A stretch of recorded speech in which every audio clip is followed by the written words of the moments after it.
each. So I can up to 3 or 4 because that's about all I can afford to as a spell component, and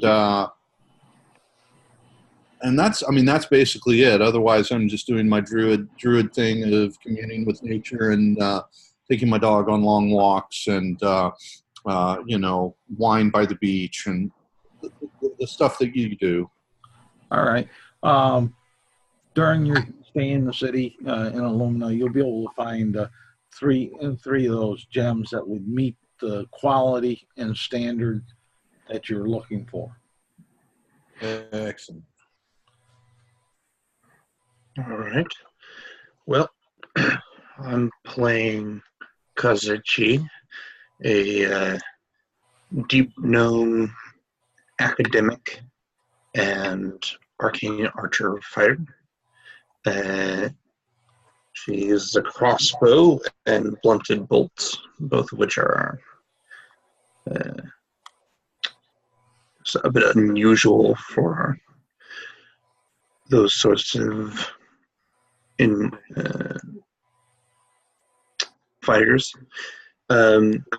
She's probably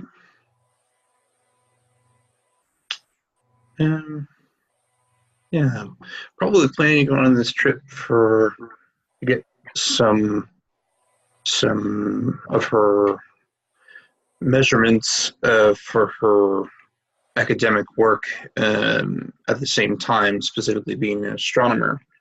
And so right now she might be in Illumina getting inks and papers and doing some last minute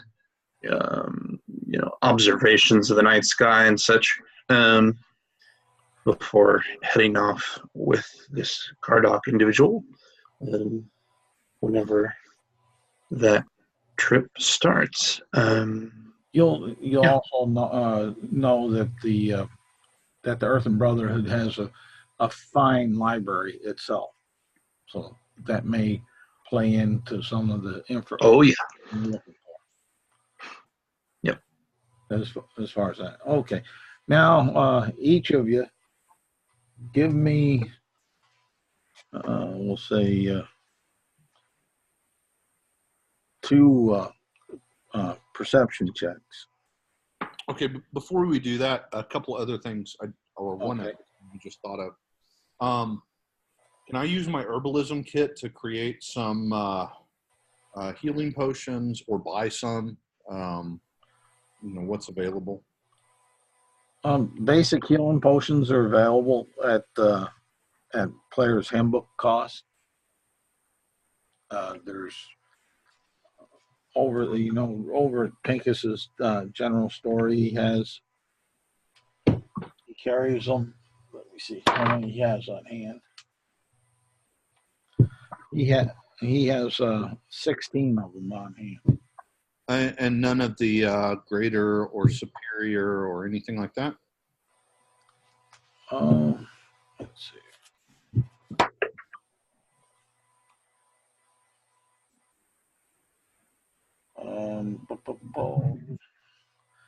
He has one greater.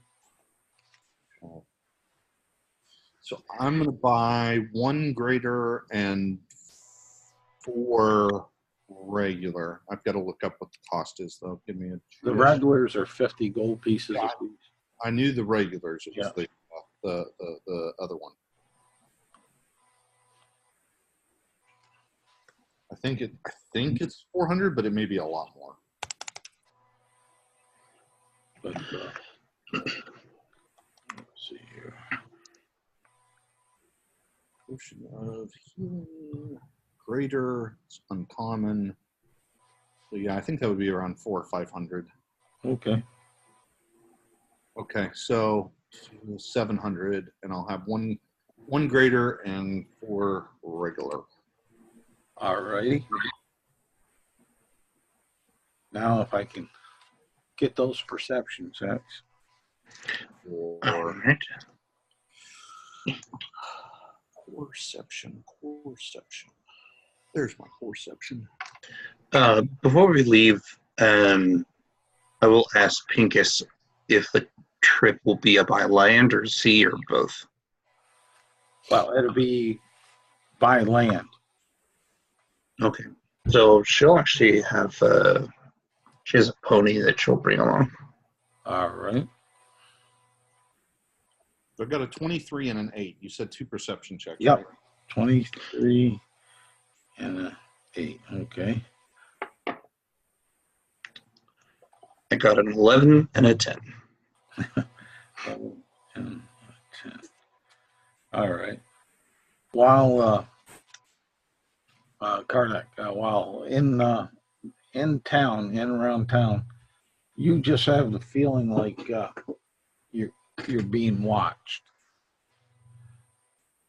As far as that, right? And when you get ready to leave town for this, it's going to be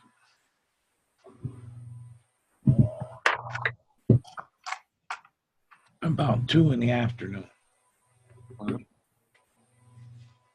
So I tell Talmeric to keep a wary eye and nose for followers. Okay.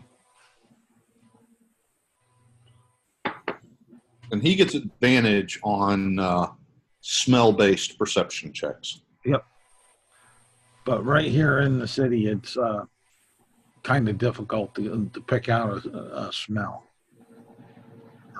as far as that. So it would be a straight roll for him because there's just so many different odors passing through right at the moment. And I'm more interested on when we leave town, whether we're being followed once we get out of town. Yeah. But if you want to make a perception check for Tom Eric, go ahead. Yeah, okay. Let me double check what his stat on that is. Where is it? Creatures, Tom Eric. He rolled a 16 on a straight roll. Then he's not noticing it. Okay. So let me put Tom Merrick up here. What's his second one? What's his what now? Second. Oh, you said two roll. Sorry. Yep. Ooh, a natural 20, so a 21. Okay, a 21. All right, that'll play handy. All righty. So it gets about 2 o'clock. You've gathered yourself up at whatever point in the city that you guys discussed to meet at, to head out. And you start heading on out. About an hour out from Illumina. And let me see here. And kind of get this here.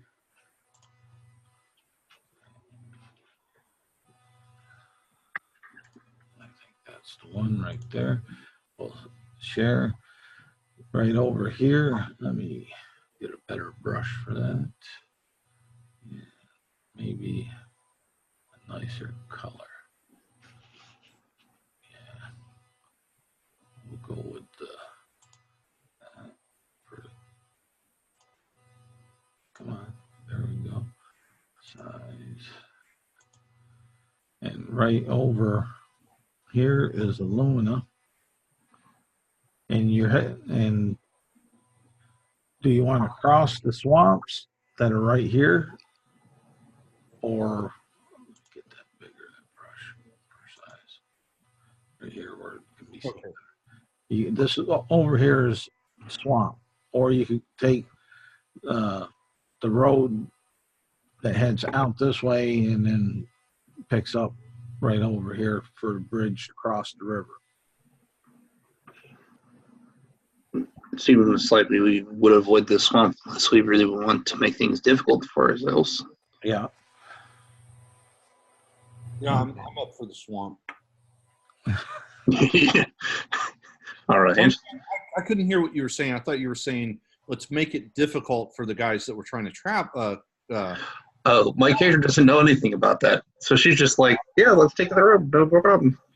Got it. So Caradoc is going to quietly tell you about the watching eyes and suggest, especially since you have a druid with you, it may be better to go through the swamp.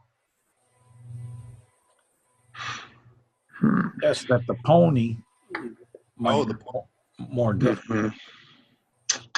Gotcha. Yeah. Okay. So Caradoc will acquiesce and again, just keep a weather eye out for All right. followers. And right about I'll say right about here where you get on the road before the bridge, right here is where you get that feeling when you're out about that far. And you travel the rest of the day. It gets about we'll say 8 o'clock or whenever you want to make camp. And you can make camp and do things, whatever you want to. From this point, just go ahead and for almost about 2 weeks, just give a brief overview of what you're doing, because you're not really going to run into a whole lot. So when we camp at night, we're only getting the equivalent of a short rest. Is that right? Yeah, that's correct. Okay. So in that case, Caradoc is going to suggest a watch rotation, and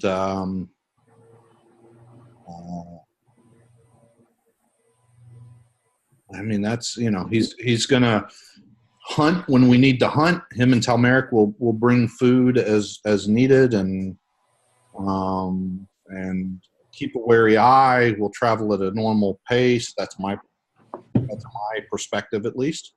Oh. Yeah. The only thing that Kazuchi kind of mentions here is that she can see just fine at night. In fact, she tends to not do very well in the sun. Can't see super well in the sun. So if you're looking to, say, get people off of our trail, we could theoretically, with your survival skills and kind of some of her magics, might be able to basically travel at night just as well and lose them that way. She probably mentions this at the first camp that we do. Like, basically, she's like, yeah, I can see just fine in the dark, for example. If you can too, then... I can't. Okay.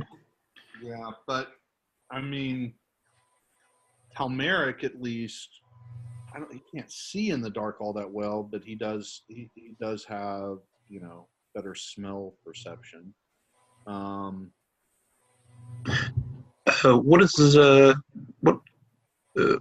is Talmeric? He's a dire wolf. Dire wolf. Okay. Yeah. All right. I think during the day, I guess it's going to be necessary. But yeah, she'll take probably first watch if it's winter, second watch if it's summer. Right now it's spring. Okay. So it doesn't matter here, though. Okay. So I'll just say first. All right. And yep. This is the general method that you're going to be taking, correct? Mm-hmm. Yeah. Okay. I will add,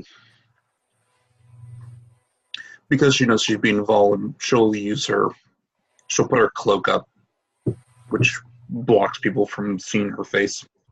All right. And you'll get to your travels, and you know that you're about a day out, right about here from the Earthen Brotherhood. And Tamaric seems to nudge at you, Corn. What's your name? Cardock. Cardack. I was going to say Cormaric, but Cardack. Paradox. And like he's smelt something off from the northern part of the mountains.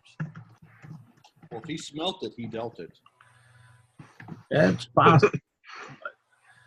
So he's letting you know right there. You guys, just from your travels and everything, you haven't noticed that, whether you're paying more attention to the nature and the terrain to try to make sure your footing and everything is good for the pony and for yourselves and like that. But you're about a days out from the Earthen Brotherhood of the Earthen Rock. Okay. So I want to take. Are there any other animals nearby?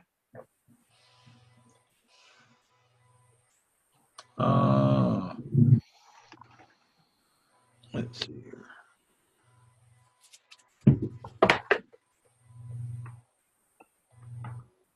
No, you haven't noticed any. Okay. I'm going to take a minute, well, actually 10, and cast Speak with Animals as a ritual. Okay. And ask Talmeric what he's sensing. And he'll, as close as he can come to that vocabulary, what you would get in the translation is a foul smell. Foul smell. Okay. Up in the hills on the northern side. Am I with his pointing it out? Am I able to do some kind of perception or survival check to see what I can detect, knowing sort of the general direction? Yeah, I'll let you take another perception check. Perception. Oof, that's not good. 14. You don't seem to notice anything. So I'll let my traveling companion, of course, know what's going on. That something is making Talmeric nervous to the north. He thinks he's calling it a foul smell. And I'll say, you know what? For now, I want to go ahead and take a minute and conjure an earth elemental to protect us. A minute. That's how long it takes. A minute. 1 minute. I mean, if you say I got an hour, I'll do a planar binding, but I'm assuming. No, and then just saying a minute. Okay. Yeah, it takes 1 minute. Mm-hmm. Okay. Yeah, you sit down to do this, and Kazechi will say, I could scout it out.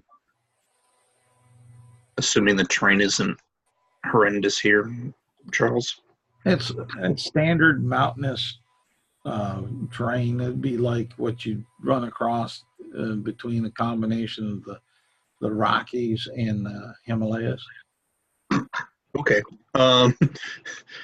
So yeah, I would definitely be leaving the pony with you, but I could take some climbing gear. Yeah. And I'll tell the pony because I can still speak with animals. Yep. Hang out here, buddy.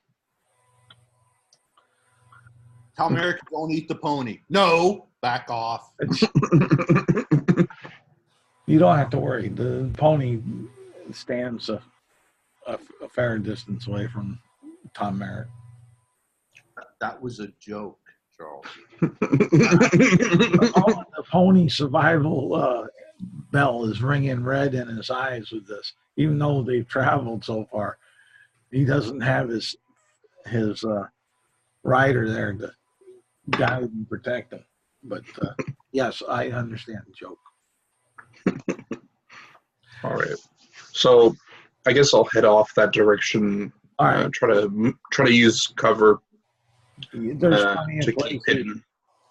places for you to use cover, and you can actually use your dark gnome or deep gnome ability of stone camouflage. Yep. They're aiding you.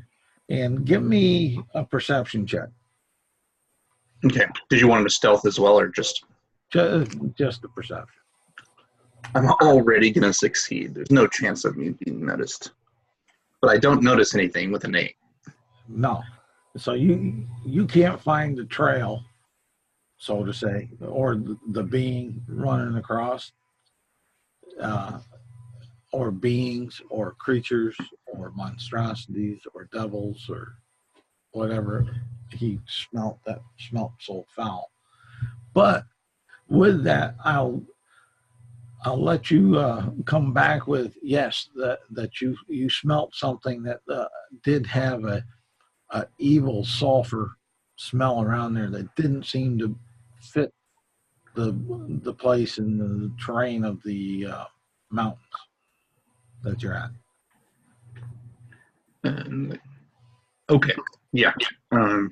So I'll return informing that there was definitely some sort of sulfurous foul smell. It could be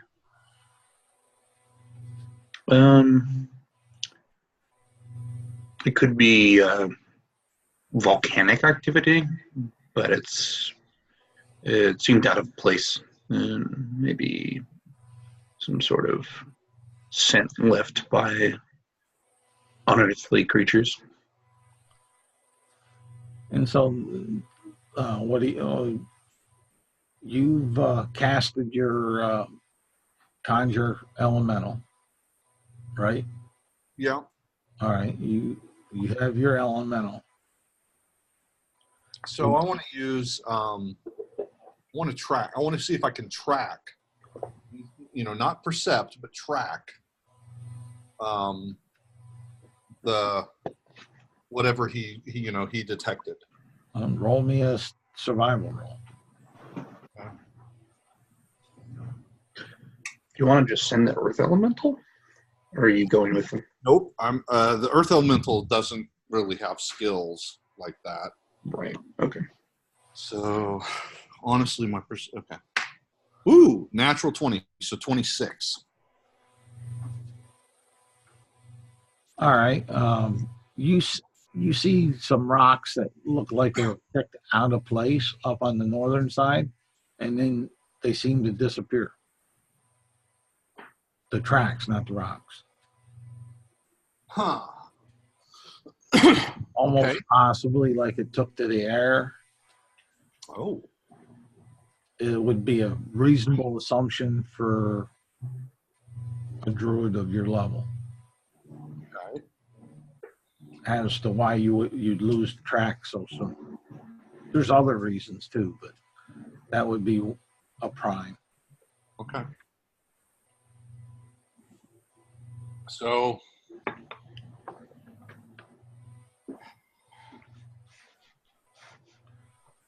at this point I'm going to say let's continue on. Let's head towards the Earthen Brotherhood.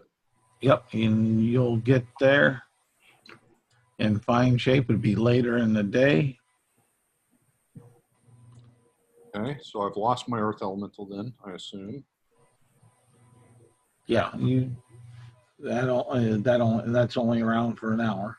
Correct. I mean, unless you want to use planar binding on it, that's up to you. I mean, I didn't call it, and Charles and I talked about this. I didn't call it right away. So my assumption is it would fade before I could finish the spell. Oh, yeah.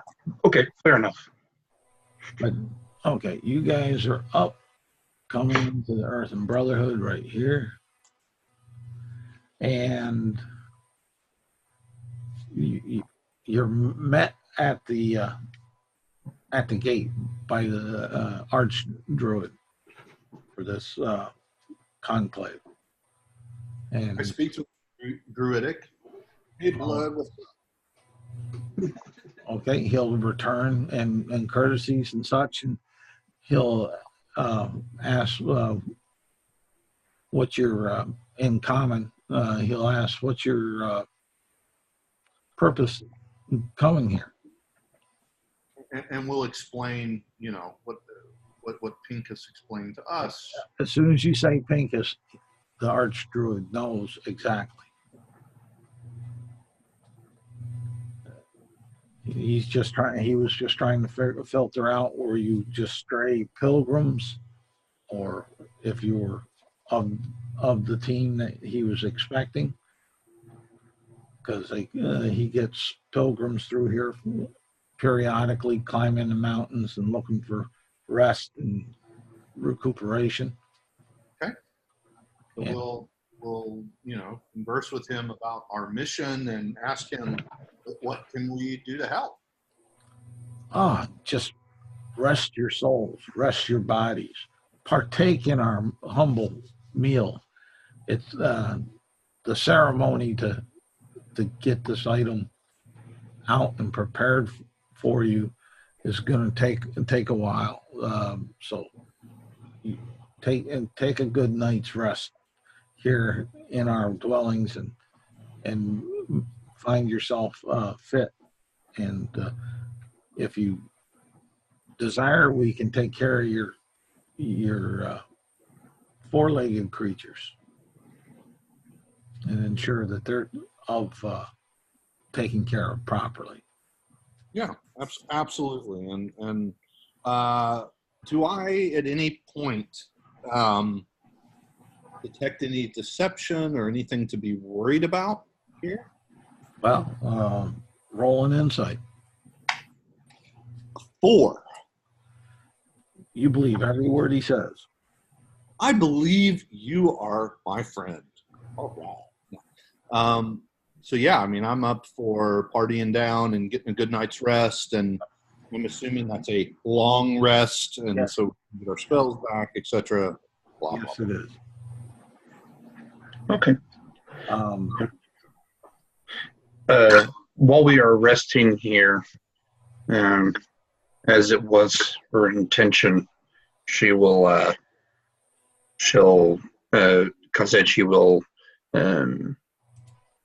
get out of the telescope and get basically drawings of the night sky and stars from a different angle.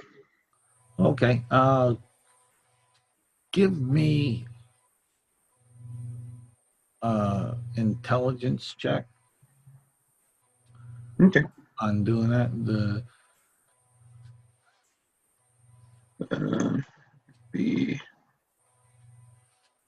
19. 19. Okay. You'll have as you're setting that on up and looking and sketching like that, there's this little pixie that comes on by and kind of points at the paper that you're drawing on and indicating that you got to move that star a little bit further to the right. And she is taking interest in your instrument, flying about, trying to sit on your tall shoulder.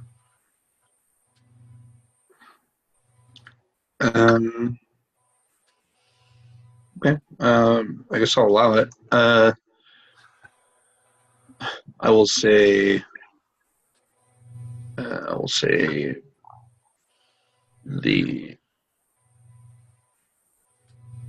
do you mean that it should be moved in the sense that the star is in the wrong place, or in the sense that I didn't draw it in the right place? and she'll indicate that you didn't draw it in the right place. Okay. But yeah.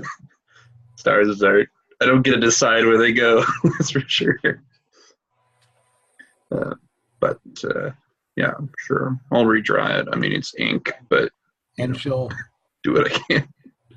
and she'll take a look inside the glass of the telescope and lenses and like that, and you see that she beats her wings a lot faster when she's looking at it because it seems so close. Like she reaches out to try to touch it with her small hand.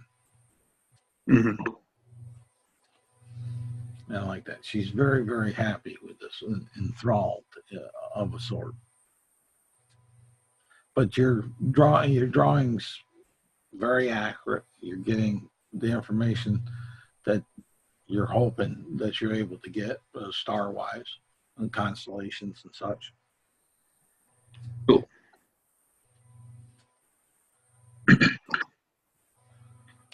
So yeah. So Caradoc is going to try and take advantage of the Druidic library while we're here. You mentioned there was a library here. Oh yeah. And yeah, you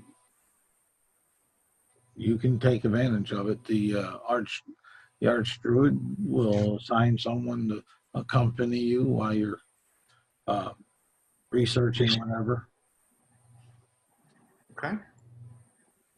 I mean, I'm just going to research the earthen, the earthen stone that we're here for, and just basic Druidic lore. Okay. You roll me the knowledge, history, or religion.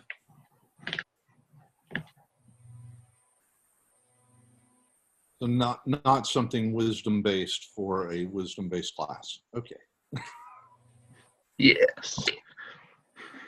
Books are my specialty. Correct. All right. I got a 5. No modifier. All right. You find a lot of druidic lore, some that you already knew, and a couple different perspectives on some ones that you already knew. You didn't find anything on the shard that you're taking on back. I mean, not even myth or legend in any of the books in the library that you're looking at even referred to it. You could have surmised that possibly that there's another secure location for such tomes of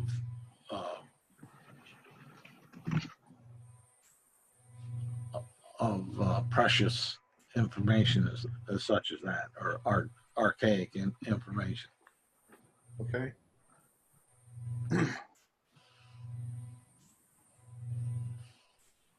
So I surmise I have to look somewhere else, or I'm sorry, I'm not quite following. It's like going to the Library of Congress. Put it in those terms. You have your standard books and documents that you can see and purview out on the common floor, and then there's your rare books that are controlled, that are locked up someplace else. Ah. So can I ask for permission to the archives rare books? You can ask the arch druid. He's the one that has the key, is what your escort will say. So I'd like to do that.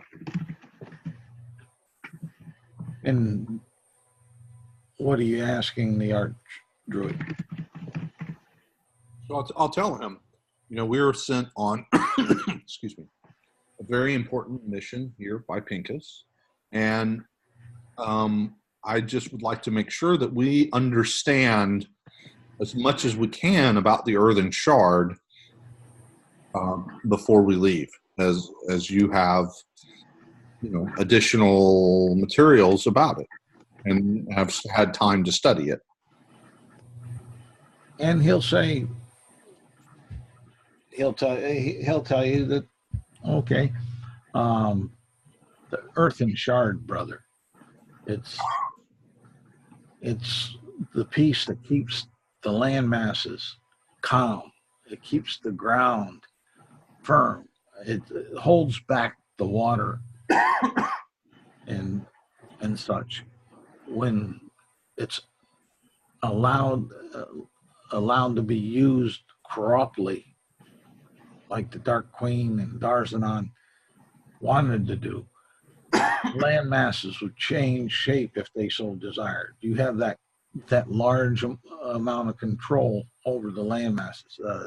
You'll have volcanoes and earthquakes that are abruptly come on up if they desired such. It's a strong artifact that needs to be controlled and protected. Okay. So there's nothing else I can learn from your library or your protected tomes about it. Is that correct? That's about it. That it was made at the dawn of time when the lands themselves were created and given up to one of the gods during the land mass being born and brought forward. Okay. Well, thank you for that information.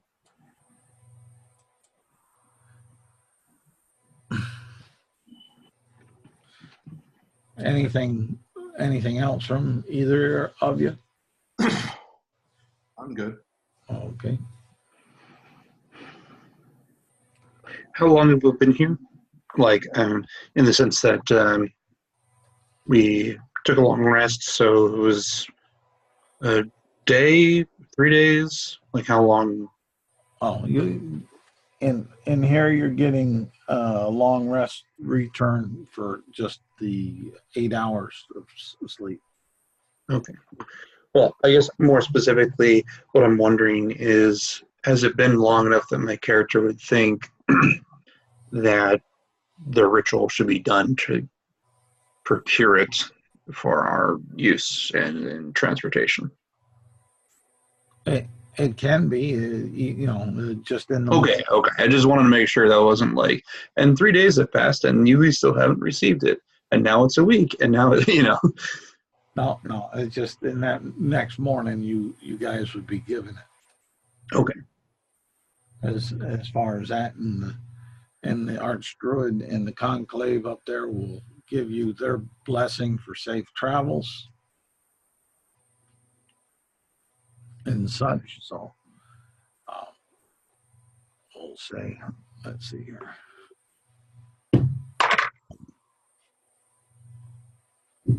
Yeah, we'll say at 8 o'clock in the morning, after all that's done, you can be on your way, if so desired.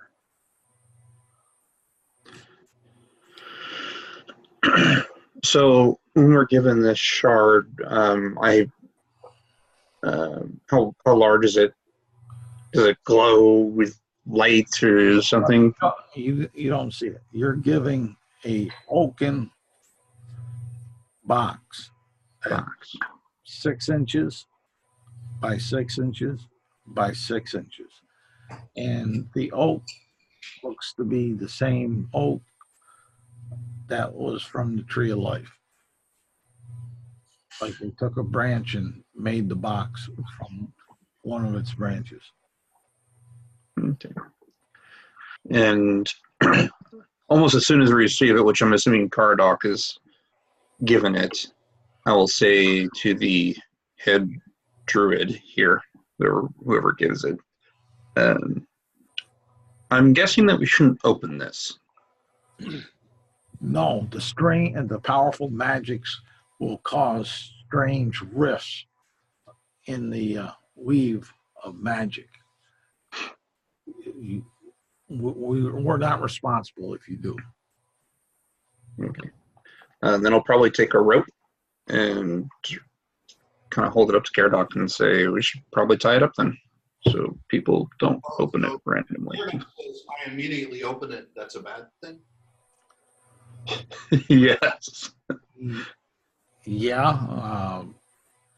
So I agree to the let's tie it down. And I don't want to say bad, but it's less than advantageous.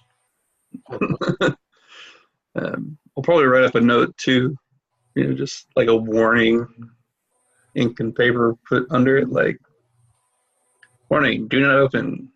Contents may be dangerous. In common. In case somebody else somehow receives it. Oh, okay. So. And then I guess we make our way back. All right. Which way are you going to head? Hold on. All right. Before we leave, I'm going to yet again conjure an earth elemental. This time I will planar bind it, so that at least for the first day of travel or first 24 hours, we have that. Okay. Seems fair. All right. So we'll say you leave at, that was 8. We'll say you get on your way about 9 o'clock then. Sounds good. And you're which way you headed? You headed the same way you came, or are you taking an alternate route?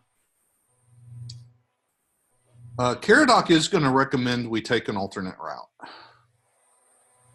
I think I would agree with that. It looks like maybe we could go down to like Loxy and then head kind of south around the forest and then follow the water up to the road that would lead to the bridge and Illumina.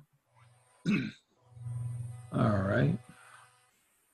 So there's that river there. Maybe we'd avoid that one just because we probably used it on the way getting there, but maybe the other one. Well, if you're going to Loxy, if you go down, are you going down this way through the mouth of the two rivers? Yeah, maybe the north side of the river, so we don't have to deal with the cities or forts on the other side, but keep them within the sight if we need to get to safety. All right, so we'll say you'll get about here for the first night, and you can kind of set up guard. Yeah, and I mean, the earth elemental doesn't need to sleep, so the earth elemental will provide guard for the entire evening. All right. So you have him standing guard with what instructions? Protect us from anyone approaching the camp within 200 feet. Okay.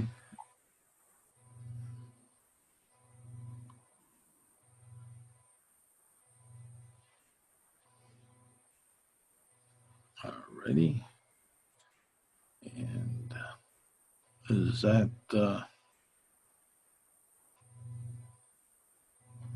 all that you guys are going to do for Testing. Can you guys hear me? I switched mics. Yep, Ken. Yep. Okay, cool.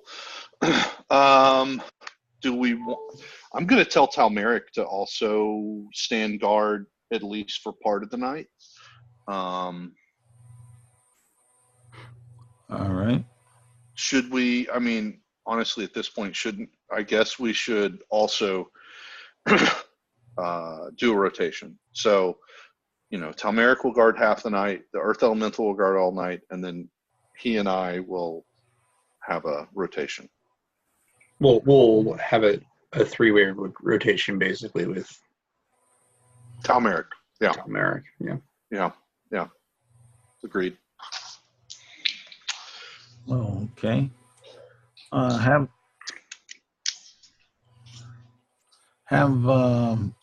Tom Merrick. Which shift is he on? I want to put him on second shift, so I'll be first. Dark Vision Silverburn will be third, and Talmeric will be second. Okay. Then have Tom Merrick give me a perception check. Can he smell? He can. Is this an advantage? No, but they give this gives him disadvantage to boot, so it evens out. So. Okay. 19. All right. And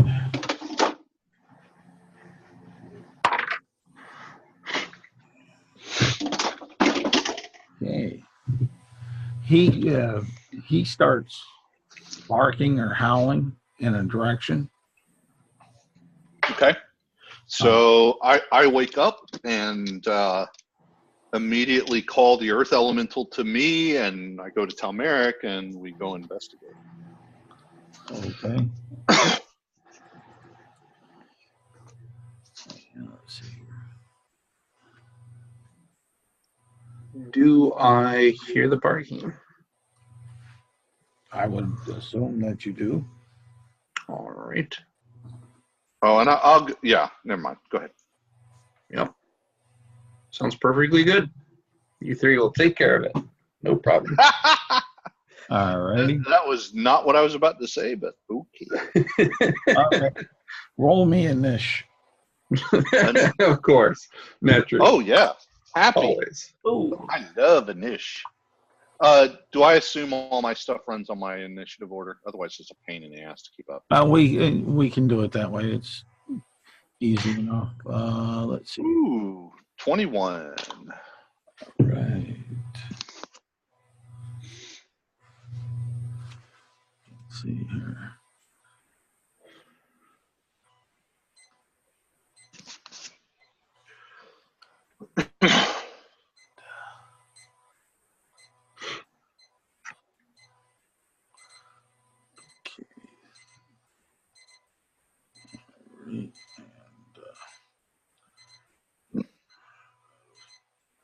Okay, so you'll go first. You won the initiative, which actually surprised me, but Me too, to be honest. But hey, I'll take it. with these guys, but I don't see anything on this where it gives them. Who's got an alarm right now? I don't think it's me. No, it was me. But all right, you in the direction that Talmeric was howling at and sniffing around.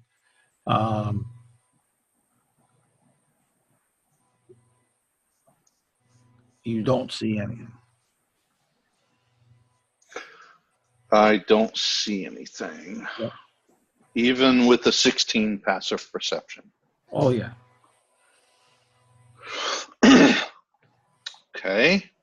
Hold on. Let me see what I can do about that.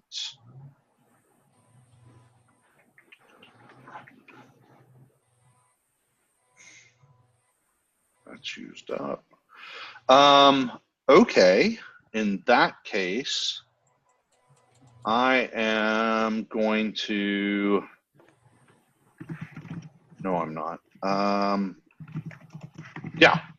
I'm going to cast Conjure Animals. Okay. And let me just double check the CR of this. CR of, yep, there you are. That's, and that's, okay. At level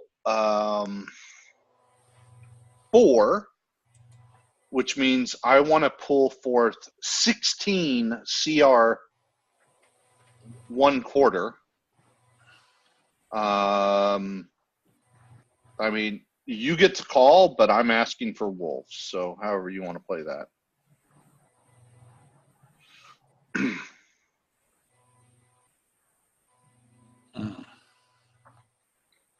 Yeah, all right. Where you're at, I could conceive that you could get some wolves. All right. So I'm going to pull forth the wolves, and honestly, that's my turn. There's not much else I can do other than say, you know, Talmeric wolves, Earth Elemental, keep an eye out. Okay, that's all that they're doing. Yeah. All right. So I by myself am 19 creatures, and therefore I say I win. Naturally. I'm teasing, of course. But. All right. Off the front of you, all of a sudden you see this huge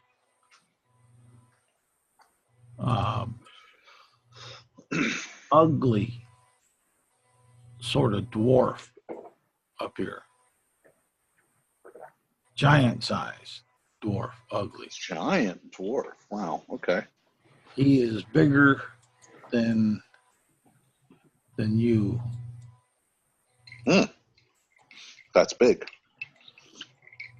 Right at the moment, he's classified as large. Okay. And you see that he has with him his shield and a huge sword and some javelins as far as that. And so let's see here. That was basically cast in that spell. That takes, he does not have multiple attacks, so that takes his.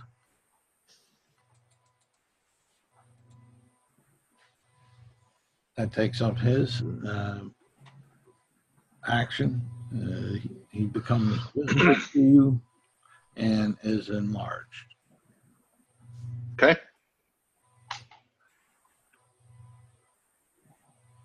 So that's your turn. Top of order. Yep.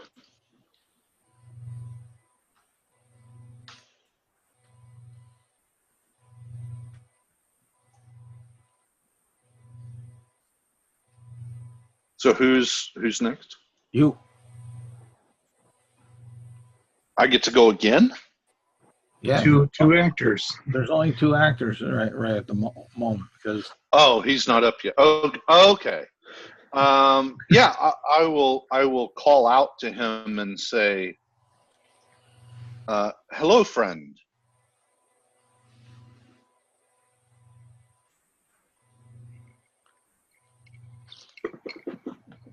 I mean, that's it.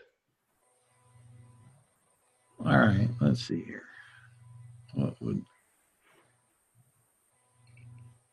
he'll say? Trespassers, you must die or pay a toll. I'll ask him, how much is the toll?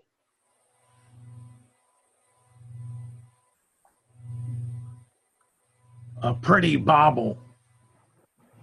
Oh, a pretty bauble. I will pull out. Hold on, give me 1 second.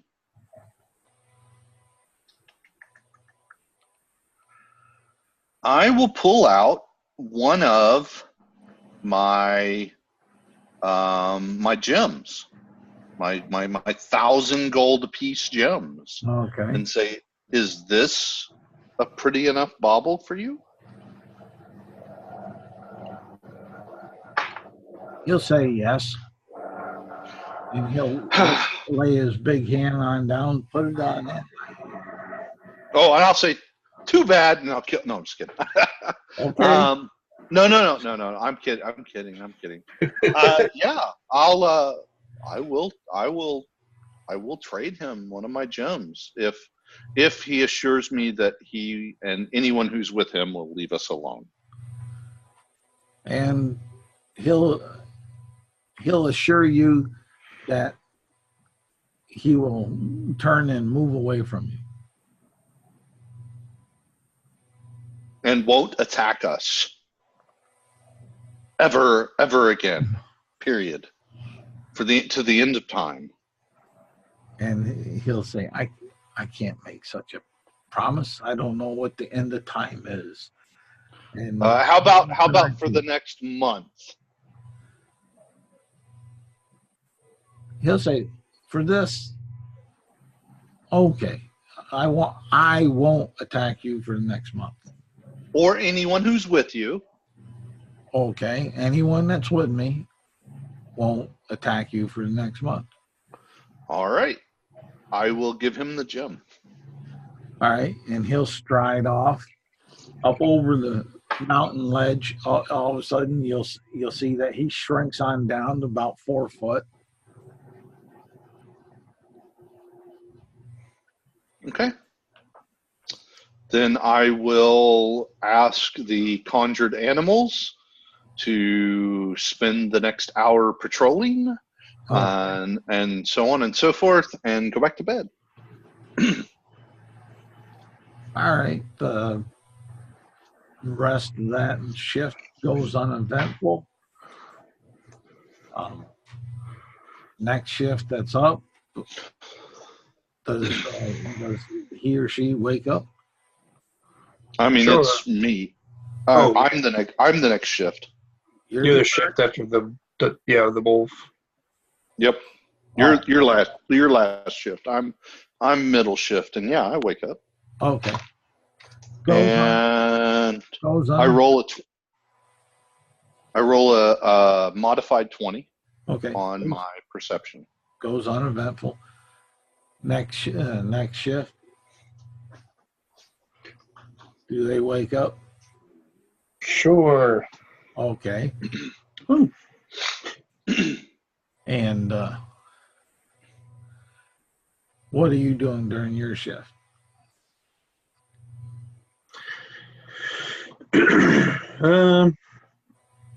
Sharpening my rapier, probably. Okay. Give me a perception check. 14. All right. You don't perceive anything. And morning wafts in on the mountainside. And that's a short rest, not a long rest.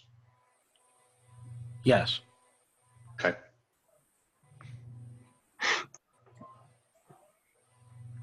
I'll probably wake up after packing some of my stuff up. Feed the pony. Okay.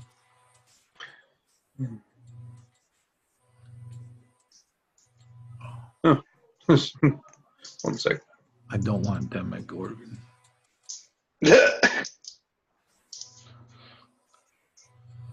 What about a Tarask? No. Oh. I hit the wrong button and moved my monsters around, so. You don't think we can take on Demogorgon, huh? So I do mention to my silver burfen friend, Yeah. you know, that last night cost me 1,000 gold. What happened, etc., so on and so forth, and I leave it at that. Like I no pressure tactics, but I put it out there. Okay. And I'm assuming by now the elemental is no more. Yep. Which also means that I cannot cast that again until a long rest. So it was fun.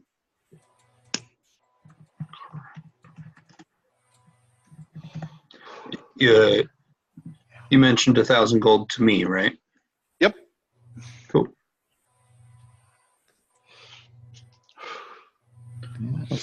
I will say, well, I can pay you 5 now if you'd like it. But I have a sneaking suspicion it's not really necessary. And might pay for the interest for the week, maybe. Honestly, you should have more gold than that, even as a guest player. But I'll shut up there. She will say, actually, she used to have a lot more money. A very large portion of it was stolen some time ago by a hag who had hired some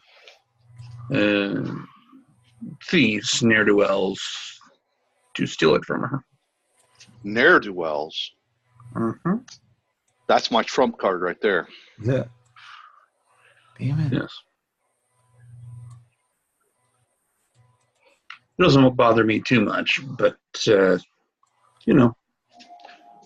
Well, I'm assuming. I assure you, once I get that back, I will make sure that you are compensated appropriately. Well, I'm assuming Pincus is going to pay us something for this, so Yes. you know, I'll take a reasonable percentage of that. I don't expect you to pay for all of it, etc. I am not a greedy man, but it is useful for spell components. Mm.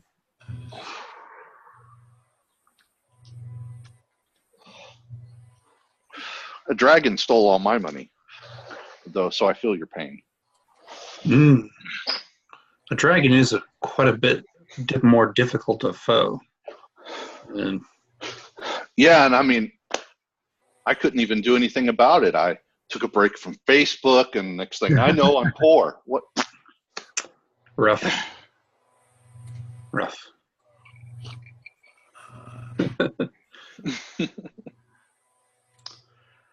Yeah. All right. So, Yep. Well, you guys, it's morning. You're going on your way, and you're traveling. Where is?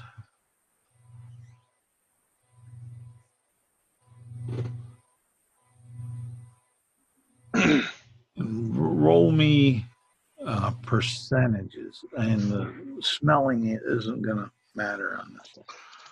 just D100. So what? You say D100, percentages, so D100, right? No. 49. Oh, okay. Oh, perception. Perception. Yes, my Okay. perception was 49. Yeah. Oh, it was Yeah. 3. My perception was 11. Talmeric's was 2. Okay. Tom Merrick don't notice anything. He's dead to the world. You will know something. I noticed that Tomeric is not noticing anything, and that's all I noticed with my 3. Okay. Karnak, you'll notice this big shadow that kind of wafted over you on the trail and wafted over the whole party. Oh. Can I tell anything about this shadow? Is it natural?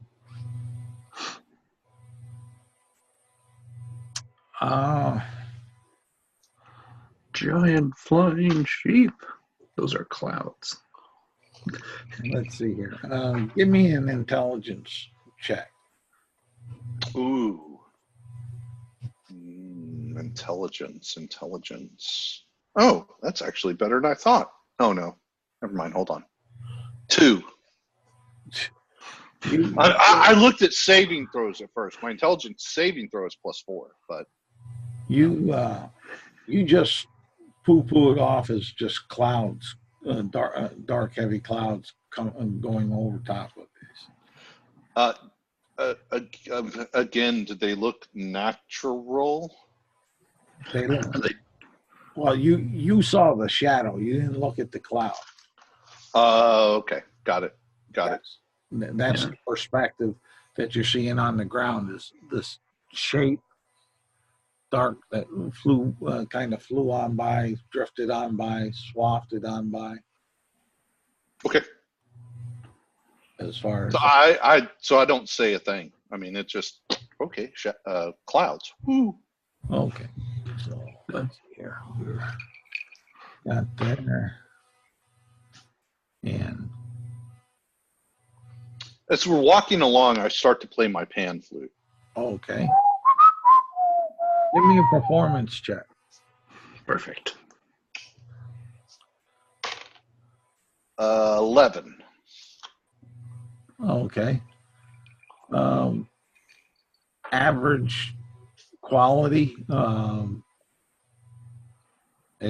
Oh wait, do I get to, because I am proficient in it? You get Do I to get add your my proficiency? Yes. Okay, so actually 15. Okay. Well, it sounds kind of good. I don't tell you to shut up. Taking your mind off the travel, the trail. You don't tell me to shut up. Is that what you just said? That is correct. Okay. And monster manual. No monsters. Yep. Mm-mm. Oh yeah. No. We'll be rolling for a niche here. Never. Monsters. Fine. Ooh, you'll be happy with this initiative. Well, hold on. I'm happy with any of them, to be honest. It's 5. Oh yeah. Let's see here. And just to one up you, I rolled a 6 total. Did one up me. What the heck? Literally one. And let's see. What a jackass. I mean, You know it.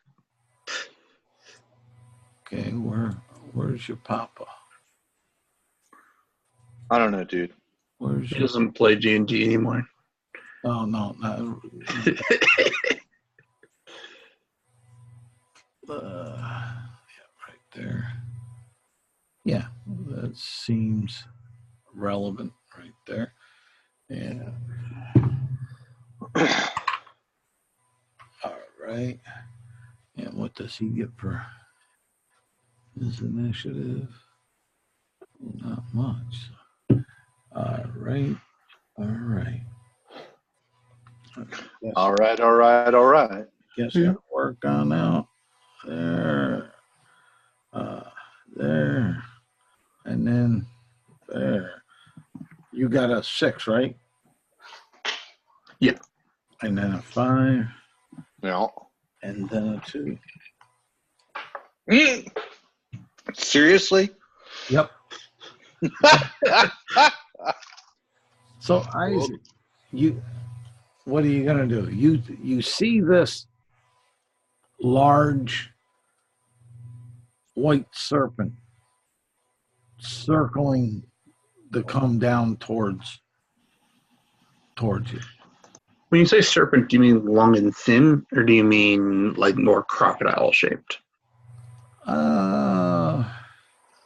We'll say what you would picture a traditional dragon to look like. Okay.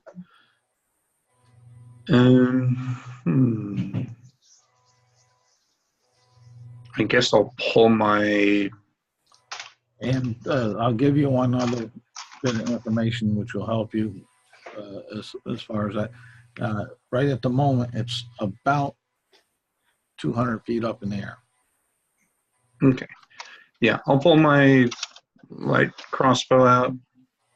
Just kind of put a bolt in. I'm not ready in action to attack it, but my weapon is out. Shield up, that sort of thing. You can't. Can you use a shield with a crossbow? Hand crossbow, yes, but light. That's a good point. I don't think so with the light. Yeah, I guess I'll use the shield and the hand crossbow instead. But yeah, if I can, if it gets closer, I'm gonna see if I can't get a sense of what sort of creature this is with like an arcana or nature or something. Well, you can do that right now. Okay. Arcana, nature, history. Any one of those. Which many winding. I will take Arcana. Okay. 25. 25. To you, it looks like what you've read or studied on with tales of a white dragon. Okay. Are you going to tell me that information?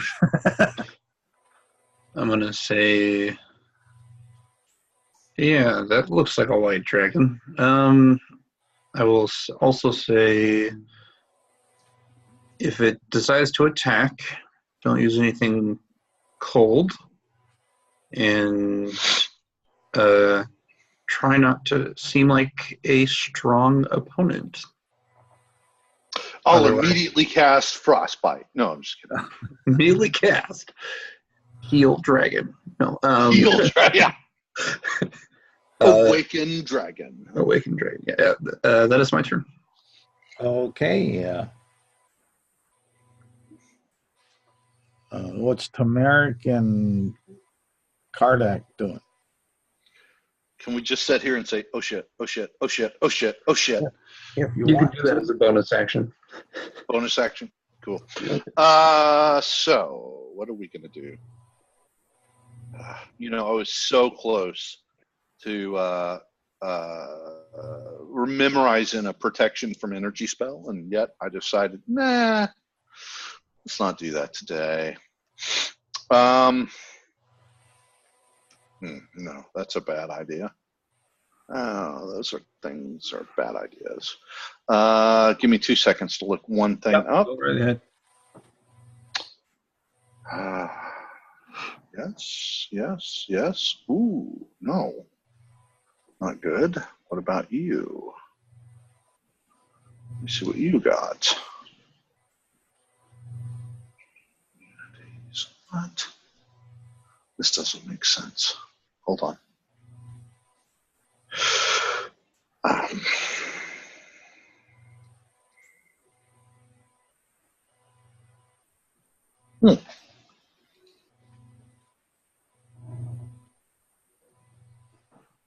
I'll be. You would think an air elemental might have some kind of resistance to cold damage. Nope. It becomes a snow elemental. Yeah. So I am going to. How far is he from me? 200 feet at this moment.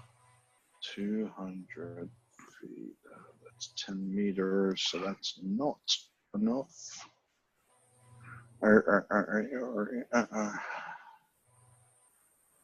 Wait, not 10 meters. Hold on. Where's that? What is that? 10 minutes, but no, 30 feet.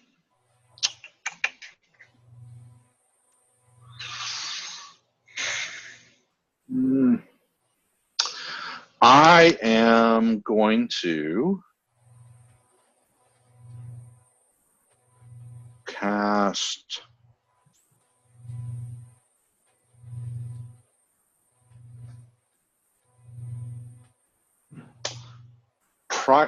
Guardian of Nature, Primal Beast on myself as a bonus action, and as my action, I am going to cast Wild Shape Earth Elemental. No, sorry, Air Elemental. Okay. And I am going to fly 90 feet towards the beast. Okay. Oh, it says wait, hold on. It says hover. I don't know that. Does that mean I can't actually fly up? No. So hover means that if you, for some reason, are unable to move, you can stay in place. Okay. So yeah. So I'm going to fly 90 feet up towards the thing. Okay, that'll put you at 110 feet away. Yeah, okay. So it's, what's Tom Merrick doing? I mean, Talmeric is waiting for it to get within range. Okay. On its turn, it's going to go ahead and swoop down towards you. It's going to move down at 80 foot from where it started, which should give it 30 feet from you. And it will go ahead on that swoop. It's going to blow a breath weapon at you. And you need to make a DC 15 Constitution saving throw.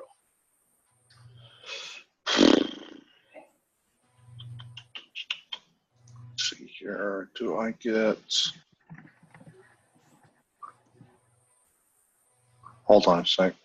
Okay. Do you know in wild shape? Do I get the wild shape's Constitution, or do I keep mine? Wild shapes. Damn, mine is way higher. Saving throw. Okay. Yeah. You do your proficiency if that for some reason you have that. I do have that. Actually, so that makes it the same.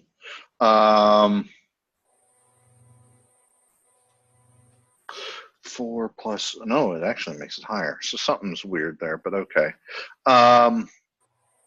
You know what? Let's call it 18. I think that's the closest to a fair answer there. 18 what? Your saving throw? Yeah. Okay. Well, what's your base Constitution on? The air elemental's con saving throw is +6. I rolled a 12. Mine is +8.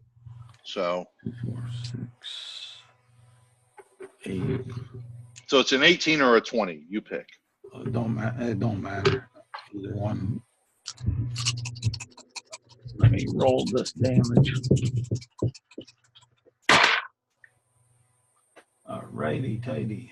What do we got here? So that sounds like your con score is a 16 when you're not in air elemental form. No, wait. It's a 19. 19. And I have resilience. Yeah. Okay. So yeah, it's supposed to be +6 for the air elemental. Yeah. Okay.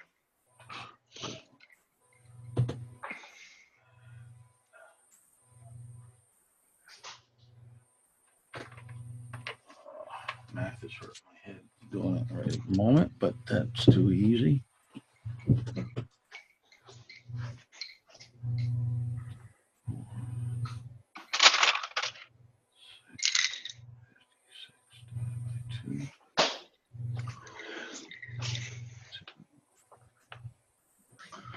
$56 56 divided by 2 is 28. And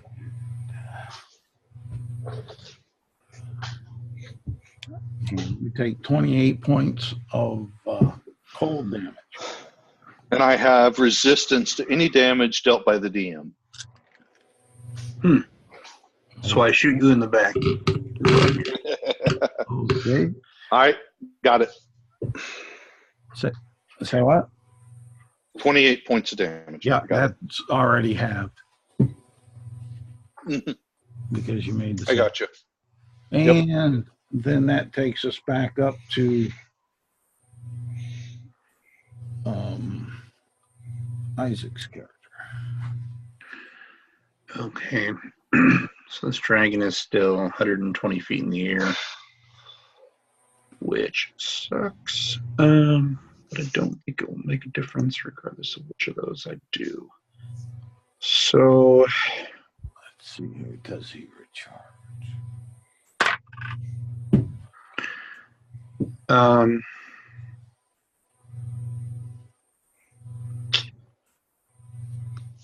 Yep. Okay. I am going to tell Cardok, yelling at Cardok, what did I just say? Get the fuck back down here, you idiot. I want to shoot my hand crossbow at it. At Kardak or at the dragon? At the dragon. A good question, You but are no. pissed at me. Damn, dude. Very angry. Very. Ah, shit. I did the wrong one. But no, it's at the dragon. I think it's just going to be a disadvantage at that distance. God damn it. Well, that was a waste. So sad. Yeah, temp HP is always good.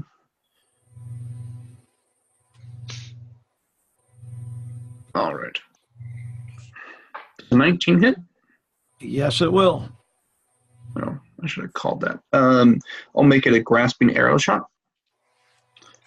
So it's going to do 5 piercing and 10 poison damage. Alrighty. It's magical piercing, by the way. Okay, you said 5 piercing? 5 magical piercing, 10 poison. Yep. 10 poison. Okay. I will reload the hand crossbow real quick and make my second shot. Still with disadvantage because of range. 21, I'm assuming, still hits. Yes, it does.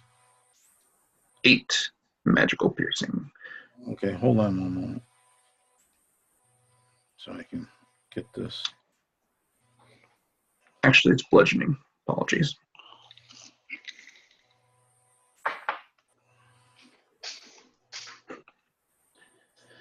Let me change that. Okay, you said 8. And then 8 more damage. Yep. Yeah, okay. And with the first shot, these kind of brambles wrap around it and its wings, and it is both slowed by these brambles and attempting to move will hurt itself. Is there a size determination on that ability? Size limit? Let me double check. I don't think so, but no size limit. All right. How much damage does it take when it decides to move? It will take 2d6 slashing. Okay, roll me up 2d6 so we have that out of the way. Sounds good. 7 slashing as well. Alrighty. And Kardak, a little frosty. You see this dragon get enveloped with a thorny bush around it, or branches around it. Yep. So, how far is it from me? Right now, it's 30 feet from you. Ooh, nice. Yeah, so I'm going to swoop in and multi-attack.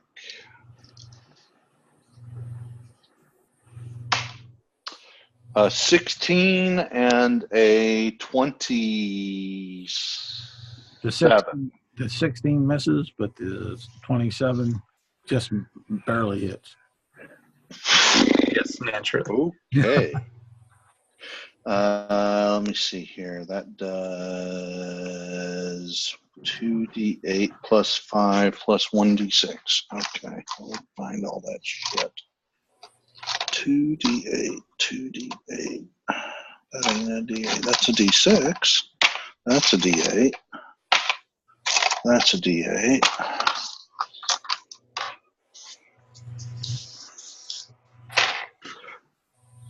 No, so to 12 plus 17 points of magical bludgeoning / force damage.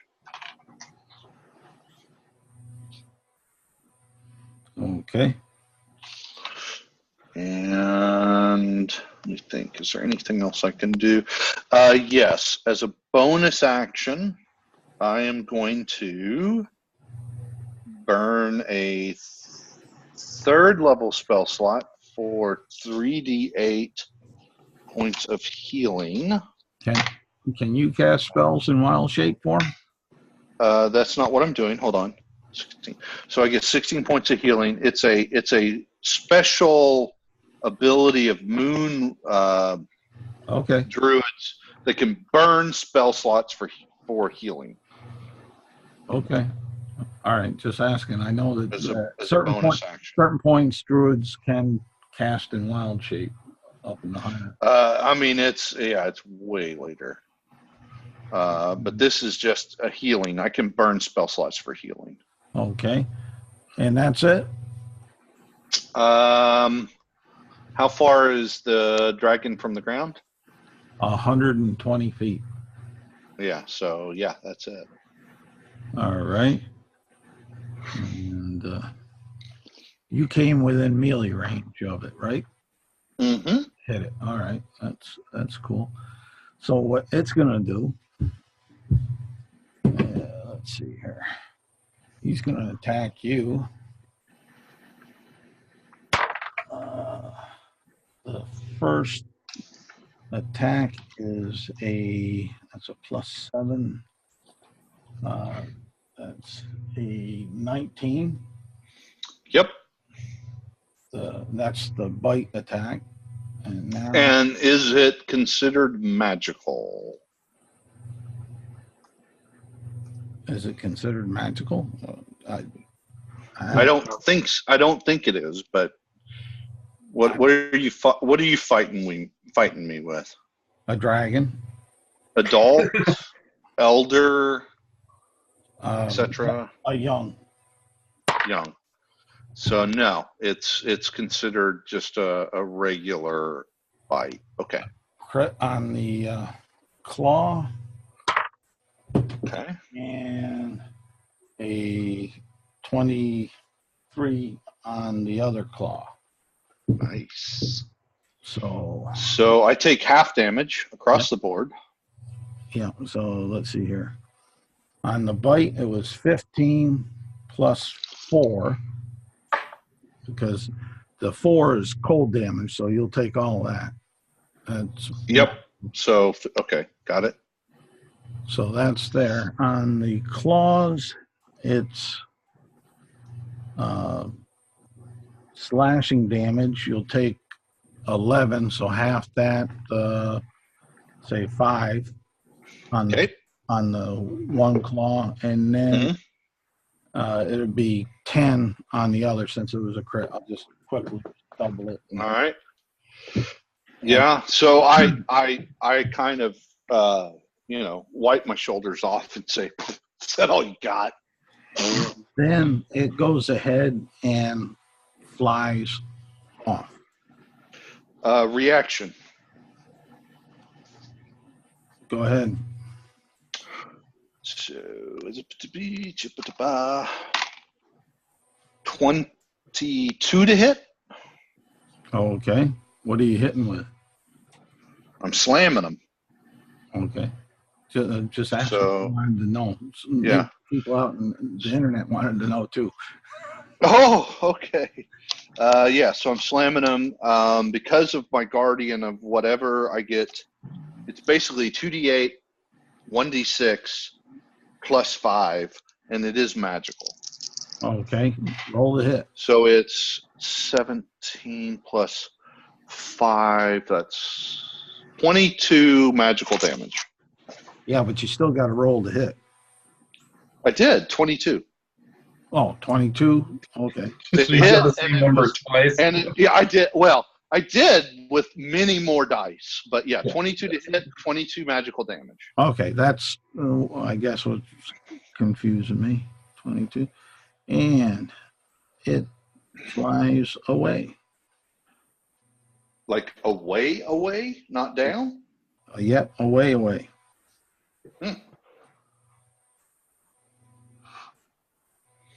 So I'm going to chase it. I got 180 feet of movement per round if I dash. Okay. You, when it comes It- to is it- turn, if you yeah. want to split the party and do that, that's kosher, I guess.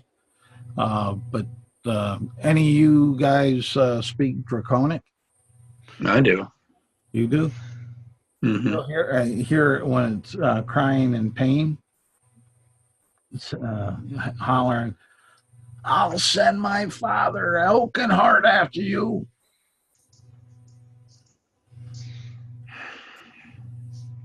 God damn. Okay. How far away is it after its movement? It's back with the flight rate of 80 feet. It's at back at the 200 for you. Yeah. What about 80, 85 from Kardec. Garadoc. Doc, yeah. Okay, hold on.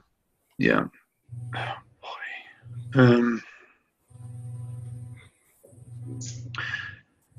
So Oh, by the way, who has the box?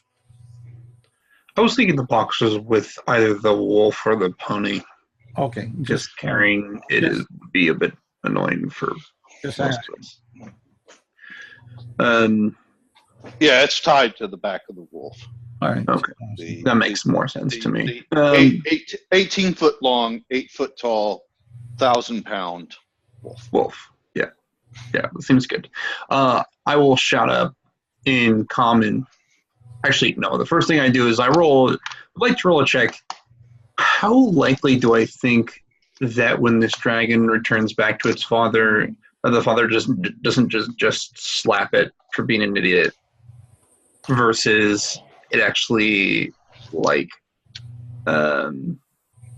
getting pissed and trying to find us? Like, what's You would, based on what I know about white dragons? all right, you would surmise that it would be upset at the youth, but it's more upset that you harmed its youth and its good name. Okay, so I'm going to switch to the light crossbow at that point, just so I can have the extra distance. I'm going to shut up to Caradoc. Yeah, so I'm shouting, so I won't actually shout, but you get the idea.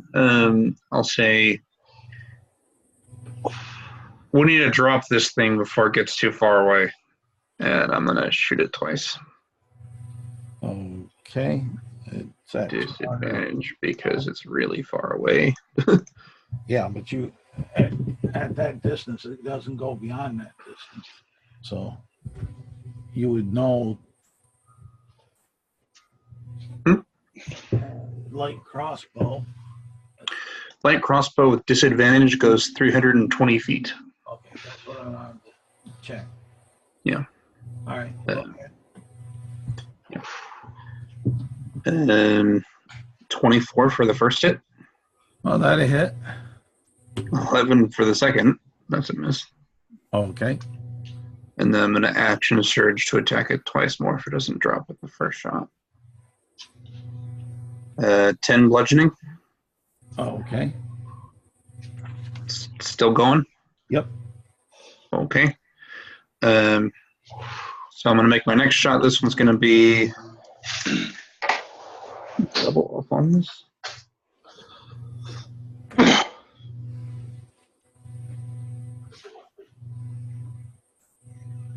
Oh, until I use it again. Okay. I'm going to use...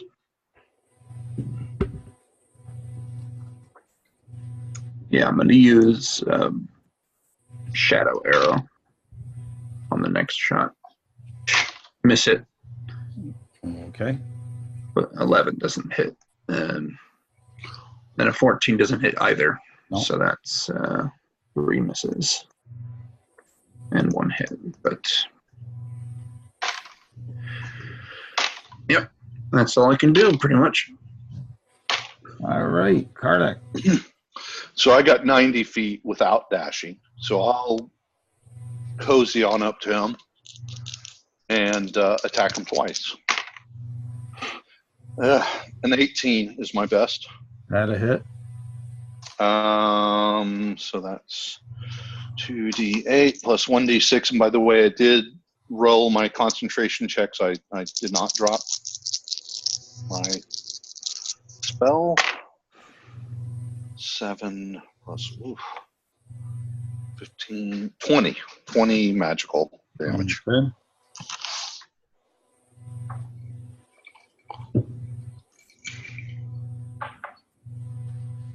Alrighty. That's all you're doing? So all I can do, well, I'll burn another spell for healing. Okay. Let me see here. What do I want to burn? I'll burn, ooh, no, that's too much. I'll burn the third level, which is 3d8. 1, 2, 3, 9. 9 healing.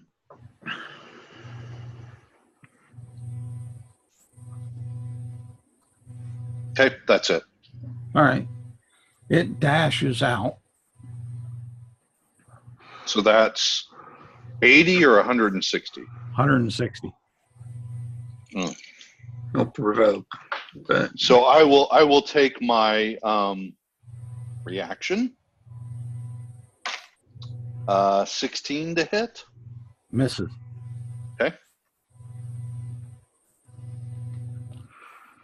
And back to Isaac. 180 plus 200 is out of range. So I'm just going to look up, think about shooting for a moment, and then go, no, that's just going to be an arrow I'm going to have to find later. And I start heading in the direction of where it is, but mostly with the intention of finding where I shot these bolts. Who knows where they went? He's flying back north. In fact, I'll change the color and show the flight path here. He is kind of flying back northeast, like that direction. Yeah. So I'm heading that direction, but I'm not going to get very far with my 30 feet of movement. All right. Kardec? Dash. Keep up with him. That's it. Okay. And he'll dash again. Oh, I just realized something. Hold up. It is taking slashing damage when it moves. Oh, yeah. So that was 2 rounds of that. All right. 18 slashing. All right. That only lasts so long, though. It Correct? lasts for a minute. Okay. It's been 3 rounds. No, I'm just, I know. And I rolled a 23 to hit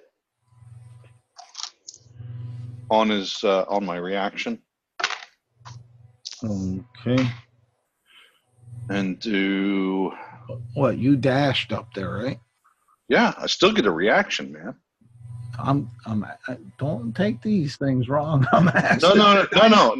I'm not. I'm saying I still get a reaction. I'm not arguing that. I'm just, so I got it right in my head, that's all. Mm-hmm. Because I'm doing math and listening all at the same time. Yeah. Oh, no. Not math. It is. Not math. Ah! It's challenging. Okay. Yeah. So I do 19 points of magical damage. Okay. So that's with this. No, never mind. Anyway, there you go. Okay. And let me see. How bad off does he look? He's bloodied. Mm. Oh, let's see here. Yeah, I think it's up a little higher. Yep. Yeah. Right up about there is where he's going to be headed. Mm. Oh, He's great. gonna die. Named location, dragon. Well, let's He's hope. going to die way before he gets there because I can keep this up for 5 hours. Yeah. Yes.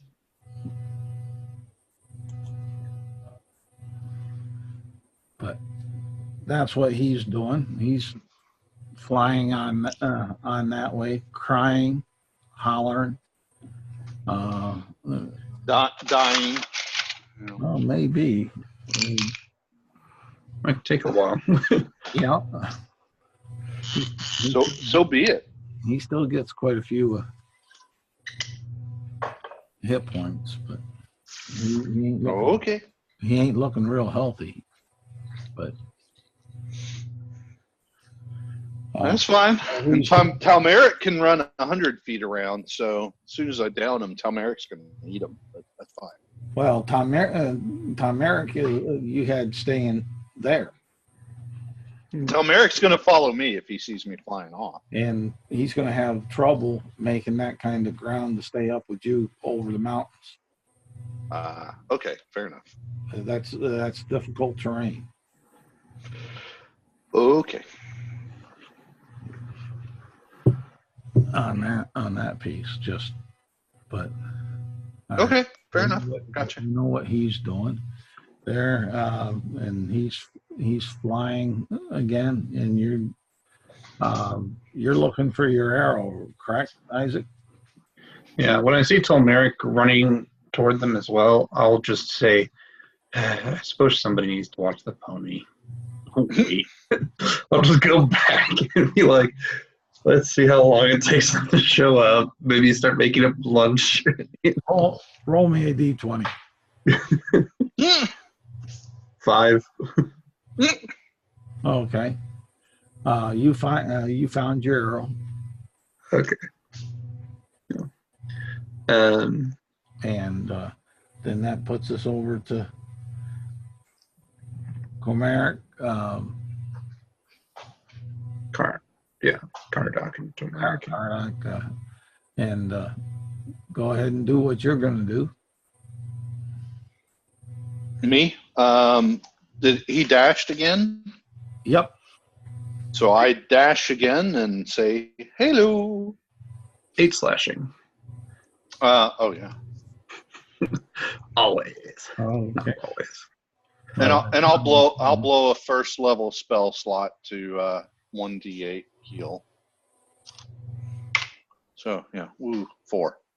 Still, okay. I'm pretty good. I only have 162 hit points right now. So. Well, he went another 160 feet dashing. 17 to hit. That was it. That would or would not? That will. Okay. 8, 11, 16 magic damage. Okay. This is what, round 5? This is round 5 and 4 more slashing. Yeah, but with round 5,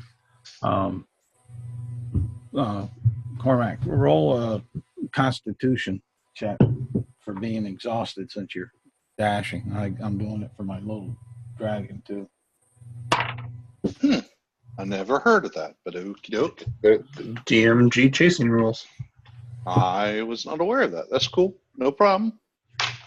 Not great. 11. Okay. And what's your Constitution? 19. Okay.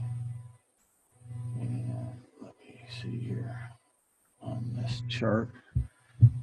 On that.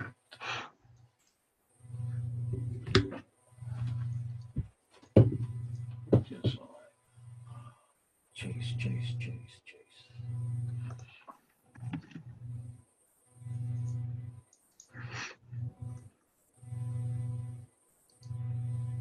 252.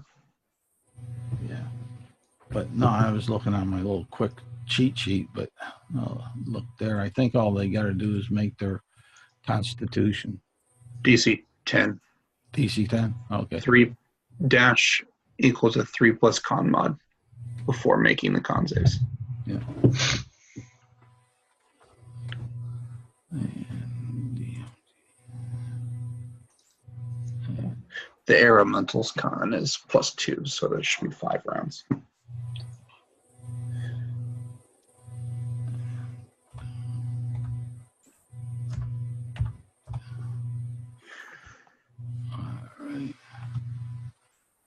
Let's see here.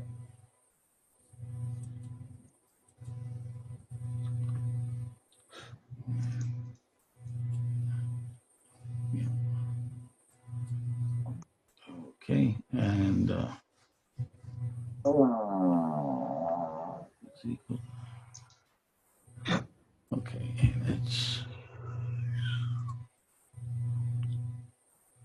oh, I like his kind. Okay.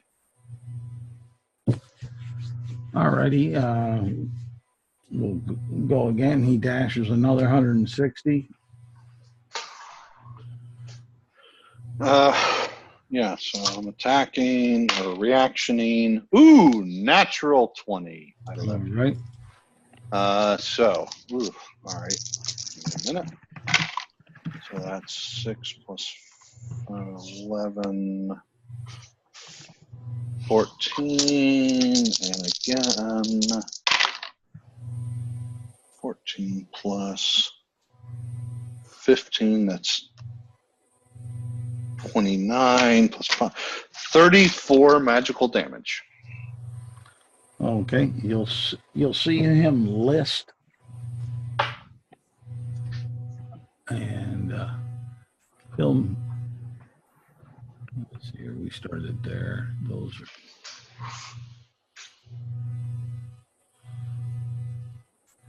Yeah, he'll get about here, and he starts to list. On one wing, and you'll see him start going down to the ground. I mean, aren't these grids like 5 miles each? Actually, 30 miles. Yeah, so how the hell did he, in a couple rounds, get all the way to there? Well, just because I guess just because I said not a good reason, but Okay, okay, fair enough. I'm just like, wow, holy hell. you guys caught the jet stream current. Okay, all right. That's So he's listing and going down. Yeah, it's just a reasonable point of the 180. I mean, we could have kept it within the 30-mile grid. I mean, each square of those is 30 miles, so. But, Sure. Yeah, I'm going to chase him down and kill him because I don't need his daddy chasing us. all right. And you'll be able to get down to him on his next round. And All right. let's see here. Let me see if he has one last one. Oh, yes, he does. All right. Finally recharged. Oh. Go ahead and give me a DC con save. DC. All right. 22 using the air elemental stats. Okay. So you'll take half. Let's see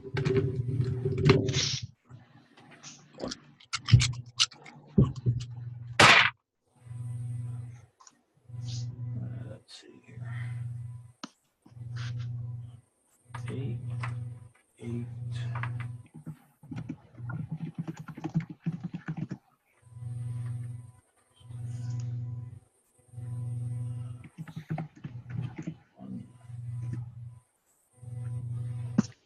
One.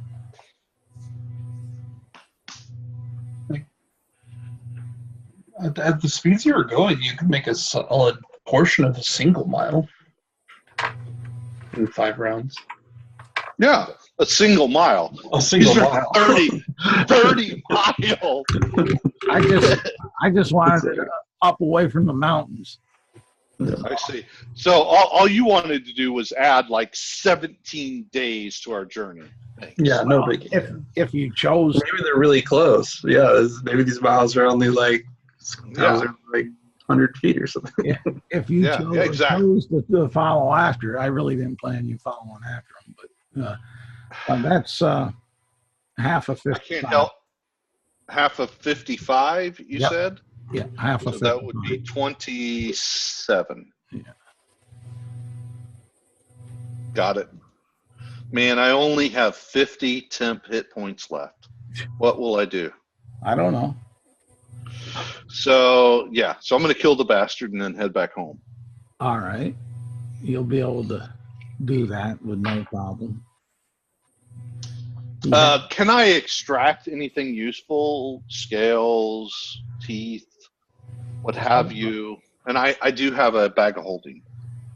Do you do you have knowledge of dragons? I have survival and nature. Okay.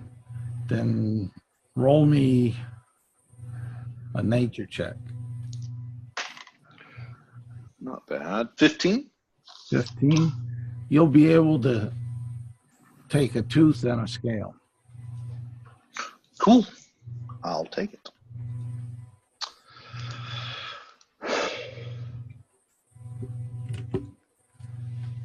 And I will head back, assuming that there's no other treasure around.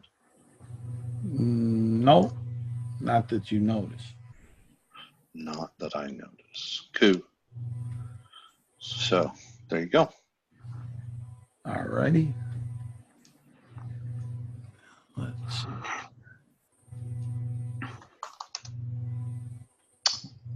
Come on. Don't mess with me, man. Scale.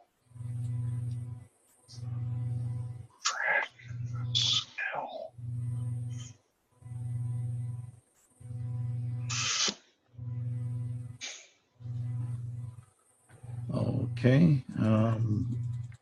You get back and it's about 3 o'clock in the afternoon when you get back, between the time carving out the tooth and such. Okay. And so how long overall was I in air elemental form? Well, what was it? 5 rounds, 6 rounds, 7 rounds, and then so 14 rounds. Okay, cool. So I've got like hours left.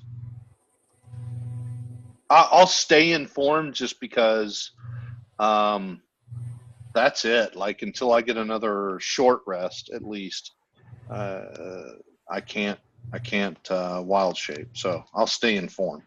So you see this whirling wind coming back towards at you. Yep, I aim my crossbow at it. I don't shoot it though, because that's what I like turned into. But well, you did see Kardak turn into it up in the. Oh, yeah, but I don't know how many air elementals there are. No, I could whirlwind you, and we could do that. Yeah, you could. It'd be fun, I'm sure. No, but you're back. But yeah, okay, cool. All right, what are y'all doing? Going back to town to Neverwinter or whatever the hell. Neverwinter. No. I'm teasing. I'm sorry. Illumina. I have been trying to play that game, but it keeps crashing. Oh no. The new enhanced edition on Windows 10, it just oh, stay up. Oh, interesting. But yeah, so we're heading to the river, I think. So you're headed over this way. No, the other one. This one? Yep. Okay. So let's say that you went down through this. Yeah. Right up over to here. Say it's 5 o'clock in the evening by the time you get there. All right, I'm back in my normal form. Okay. And I say, well, did Tolmeric return? I mean, Tolmeric followed me back. He didn't go that far. Okay. Yeah. So I guess we continue going along the river. Okay. How long are you going to go along the river? Let's say another maybe another hour Okay. before we stop for camping. All right, we'll put you right there, stopping for camp, right in between. Close enough for government. I'm sorry. Can you ping that again? I didn't see it. Right there. Okay, got it. Thank you. Yep. Close enough for government. Anyway. Yes, yes. Alrighty. So, You know I work for the Air Force, by the way. well, I retired from Which- the Army. The real question is whether it's wrong. Like, that statement's true, right? I know. It's pretty much. I am officially not allowed to say. Oh, okay, fair enough. That's pretty much true. Battlefield swag. That's right. I used to work You for know- the Do you know what I'm working on though? I'm actually working on directed energy weapon research. Cool. Technically budgets, but it's like Star Wars weapons. I mean, it's kind of cool. Yeah. Lasers. So, Laser sword. I mean, totally not a lightsaber. Yeah, totally not a lightsaber. anyways, setting up your order.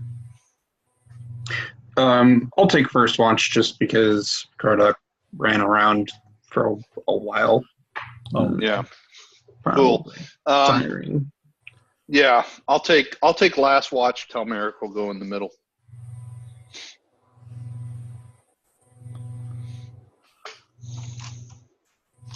alrighty. And roll me a perception check.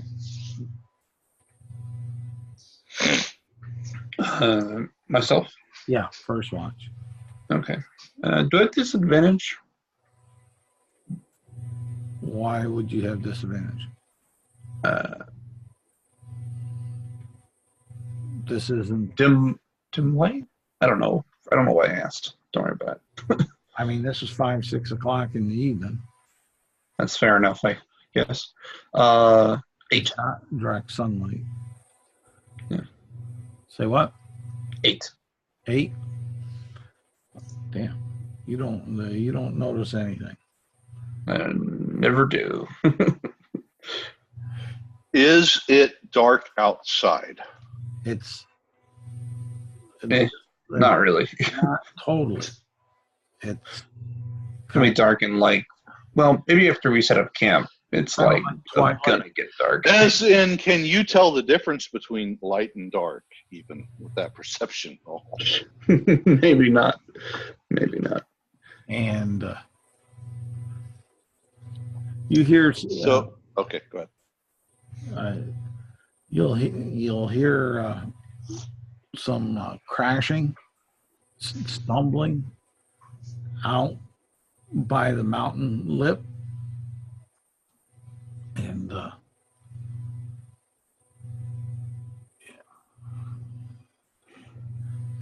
Do you wake any of us up, or just let us sleep? Crashing, stumbling, huh? yeah, that's about all I'll give you because that'd be loud enough. Yeah. Yeah. It sounds like more than one. Okay. So with that, yeah. I'm going to, and I don't see anything with my 120-foot dark vision, right? Well, I just hear some crashing and stumbling in a right direction. now you just hear you don't seem to notice. Okay. So I'll cast Prestidigitation on our campfire just to light it and say, who goes there? Introduce yourself. And all you'll hear is, help us! Oh, help us! And a stumble and a fall sound, and it looks like possibly dressed in the same robes as the Earthen Brotherhood, Interesting. Okay. I'll go over to them. I'll have my shield, but I'm not going to draw a weapon on this. Okay. Look, I'm assuming they're injured. Or they seem injured. They appear to be, from all looks, to be injured. And damn, roll me an initiative. 23. All right, you're top of it. They rolled miserable. So this person kind of stumbles forward, appears to be injured, and then I notice them reach for a dagger at their belt or something. No, you notice that they look like they're casting a spell. Okay. Get back here.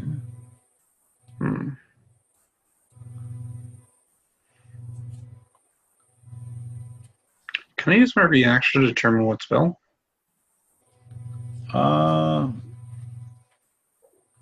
Yeah, I'll let you. 21. Okay. And you'll know that they're casting mage armor.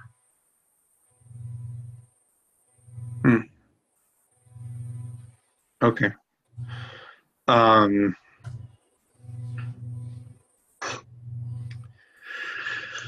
Okay.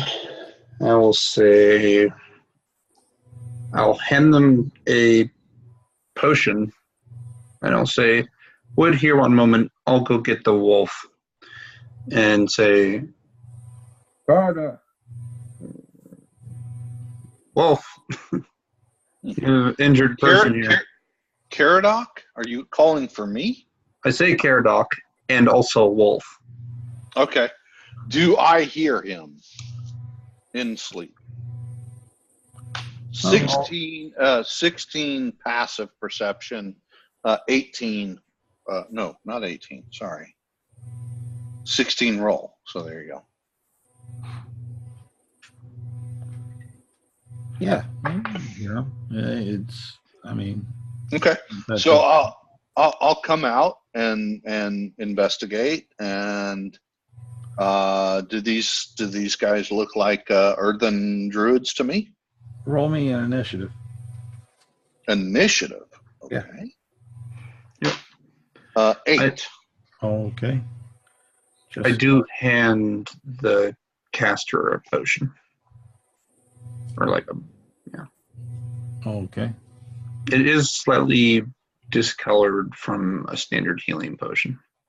Oh, what are you handing? An old healing potion. Healing potions go bad? I didn't know. This one did. Nice. And he'll drink it on down. Okay. So it should work. 170 points of damage. Yeah, no. So from what I understand, it's a normal healing potion sometimes, and sometimes it has the wild magic stuff from when that was a thing. Okay. It's up to you as the GM which effect it has. Roll percentage. We'll let it go with the chaos. I think it always heals. I think it just has a chance of doing the random other garbage. Yeah. Percentage. 47. All right. Let me see. It's like it heals you and then deals you 4d10 force damage. Yeah. Seems solid. 47, you said, right? Mm-hmm.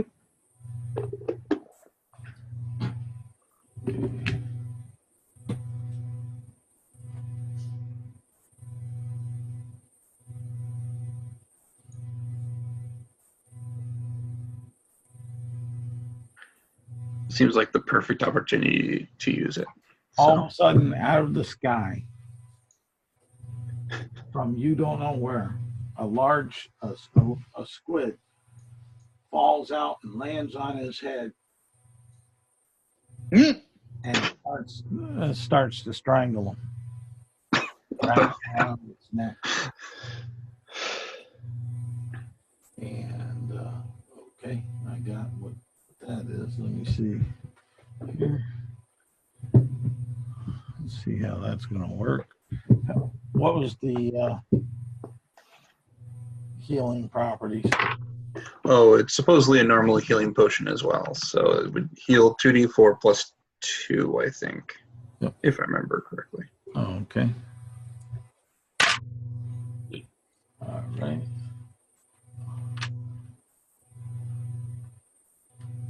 All right. So that's what you see, Cormeric.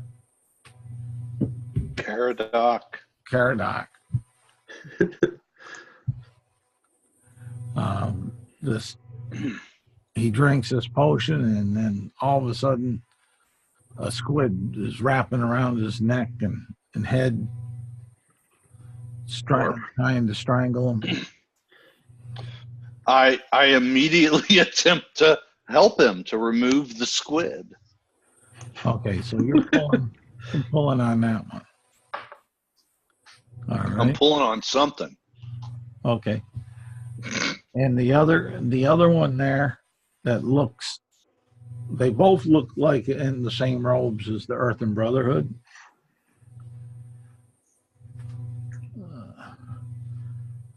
Reaches up and takes a swipe at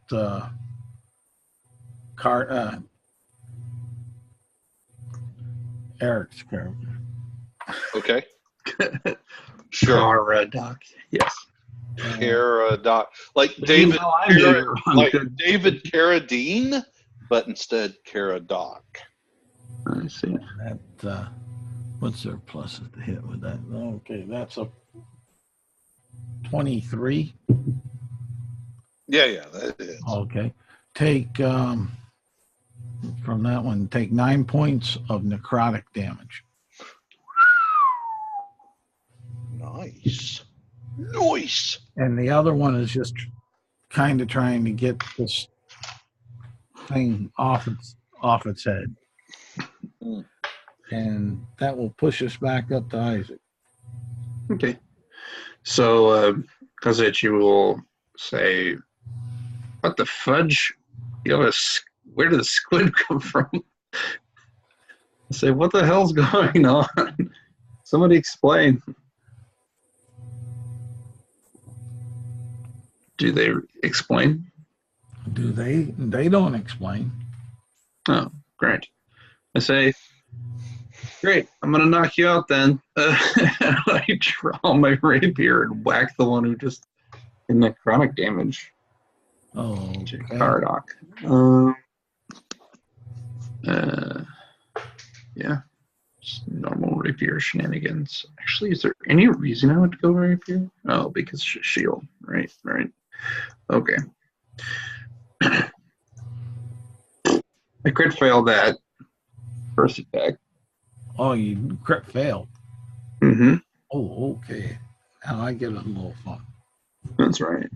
Yeah. Let's see. No fun until, Let's see here. crit fails are involved. Well, Crit fails don't exist in 5e, and I will say that until the day I die. yeah, they don't, but it's all. They do for attack rolls and if you're using the optional rules in the DMG. Yep. I hate crit fails, so therefore I will say what I said. I love them because I like the crit hits too.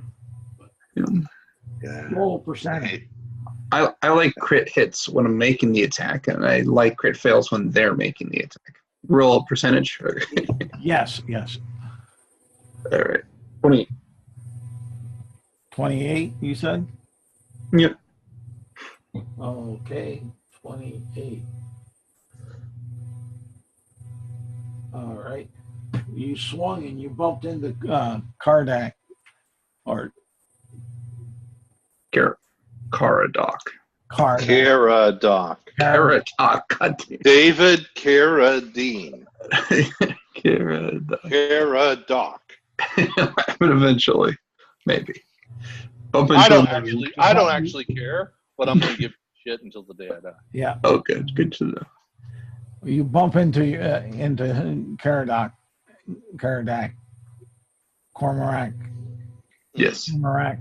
That dude, that dude over there. Yeah, that dude over there. Make it a deck save. Me or him? Yes, you, Eric. Oh. Eric. Okay. Thank you. Ooh, that was a good roll. That's a damn good roll. 21. All right. And so, okay, that's everything that Isaac. That was everything you were doing, right? I get a second attack Okay, normally. go ahead. Attempt to use it. Does a 12 hit? No, it doesn't. Okay. That is my turn. All right, Eric. So can I assume we did not get a short rest? No, you didn't. This is happening on the first shift. Okay. Let me. And I'm sorry, how many did you say we're up against? Just two. Just two. One attacked me, one is strangling from an octopus. Yep, from a squid octopus. Okay. So, show. Let me. The one that attacked me, what is he holding / wearing? His appearance appears to be the same as some of the druids from the Earthen Brotherhood.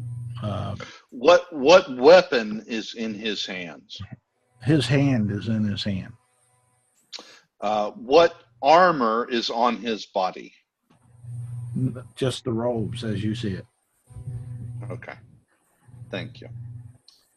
So I am going to cast Produce Flame at the how close is he? I'm sorry. He's within 5 feet of you because he grabbed you with his hand. Okay, so I'm going to swipe at him with my scimitar. Okay. 18 to hit. All right, that a hit. Now, is it magical? It is. Okay, that's all I need to know. 9 damage, magical. Is it silvered? Mm-mm. Okay. Okay. It's a +1 scimitar. Just No. I'm just making sure on this monster that I got everything right. That's all. Yep. +1 scimitar. So you did 9 points of damage. Yep.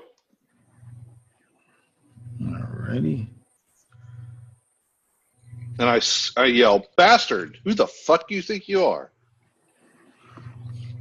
And let's see here. Oh, and Talmeric's going to attack. Yep, go ahead. He's not magical, Yep. but he does get advantage because I'm standing right next to the dude. Okay. So 17 to hit. That will hit. Do a DC 13 strength save, please. My D20 hasn't been doing too good tonight. Shit. I don't think that saves. What? Let's see here. Yep. No. He didn't make the save. What did he do? He got What's his roll? He got a 10.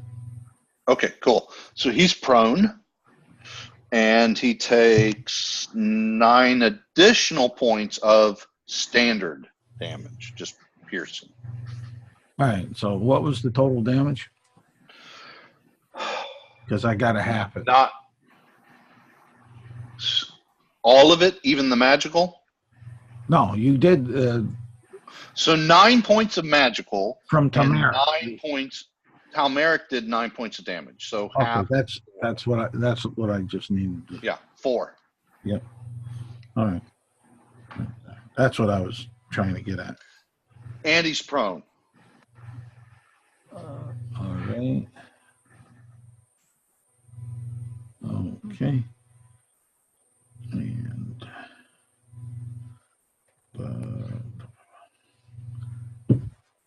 all right. And third turn, the one with the squid on his head is gonna slash out in front of him. So say Isaac, and he'll roll with disadvantage because he's blind. And I think he'll miss. Guaranteed he's probably gonna miss. Sucker. As far as that. Because I don't think an 8 hits your armor class. An 8? No. Yeah. And the one with Tamaric, he's going to strike at Tamaric. Let's see here. Does a okay, yeah, that'll bump that up to 17. Does a 17 hit Tamaric? Nope. No. Okay. No, sir. All righty. Then it's back up to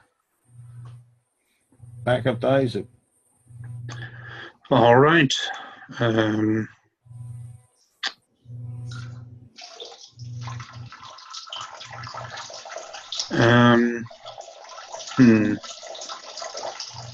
So I guess I will. Yeah, just make an attack with the rapier, I guess. All right. 24 That a hit? for 10 points of piercing. Not magical. Not magical? Okay. And then 25. That a hit? 10 more points of not magical piercing. Okay.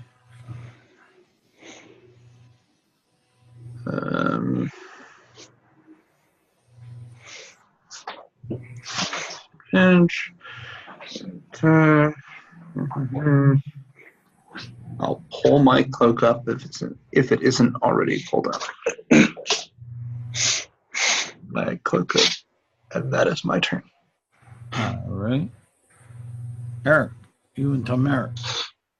Okay. Have the not blind asshole make a con 14 save. Against what? Frostbite. Oh, all right. No effect. No effect. Okay. And Talmeric will attack that asshole as well at advantage. 16 to hit. 16 will hit. So he does. Oh, shit, what's it? Okay. He does 11, so 5 points, and that's halved. 5 points of piercing damage. Okay. And that's, yeah, that's my turn. I can't do anything else. All right. And let's see here.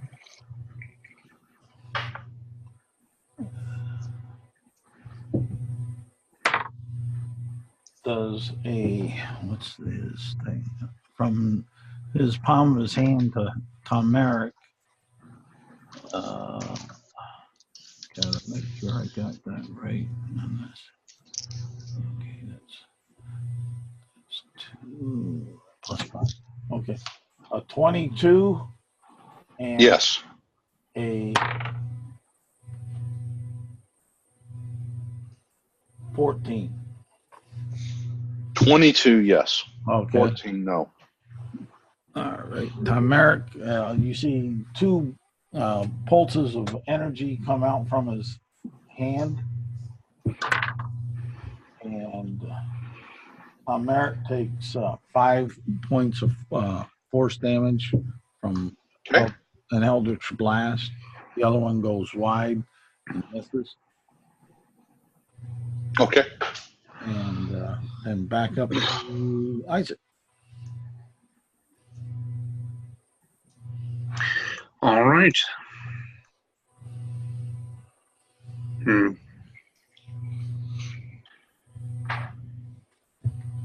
I just mutter under my breath. I say,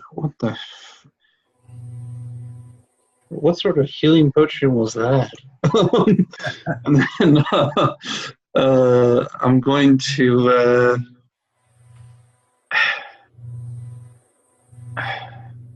so there's still a squid on his head, right? Yep. He hasn't gotten that off yet. Okay. I'm going to make the other one make a no, that's going to be more useful later. So instead, I'm going to that might be useful later too. Instead, whatever. I'm going to just switch to my light crossbow. Oh, okay. I'll just increase my chances to hit. Does an 18 hit? Yes. Cool. And this is magical. On which one? Oh, the one that was not blind. Apologies. The one that's not blind? The one that doesn't have the squid on the head. Okay. That's all right. The one that is squidless, as you might say. What's your name? 11 magical bludgeoning. All right. Describe the kill. Okay. These are blunted bolts, so I just shoot them in the head. Like, I'm noticing the rapier isn't doing what it's supposed to, so I just switch, load, fire, and I'll aim for the throat and just kind of impact the throat, and he gets difficulty breathing at that point and falls over. Well, as you hit the throat, you see the head roll off. Roll off. Oh, great. As far as that, and you see that the visage that you were looking at isn't of a Earthen Brotherhood monk, but this mummified corpse were of about human size and shape. Decaying clothes, boots, couple gauntlets on its wrist. Well, I'll turn to the one with the squid on the head and say, I guess you're next, and I'll take my other shot against him. Okay. 24 hit. Yep. Actually, if he's blinded, I think I have advantage.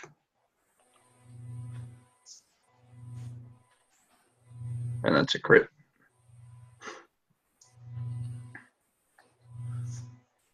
So that is a total of 15 bludgeoning, magical bludgeoning.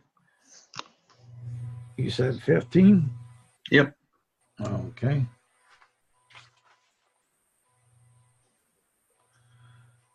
Let's see here. Tamaric and Eric.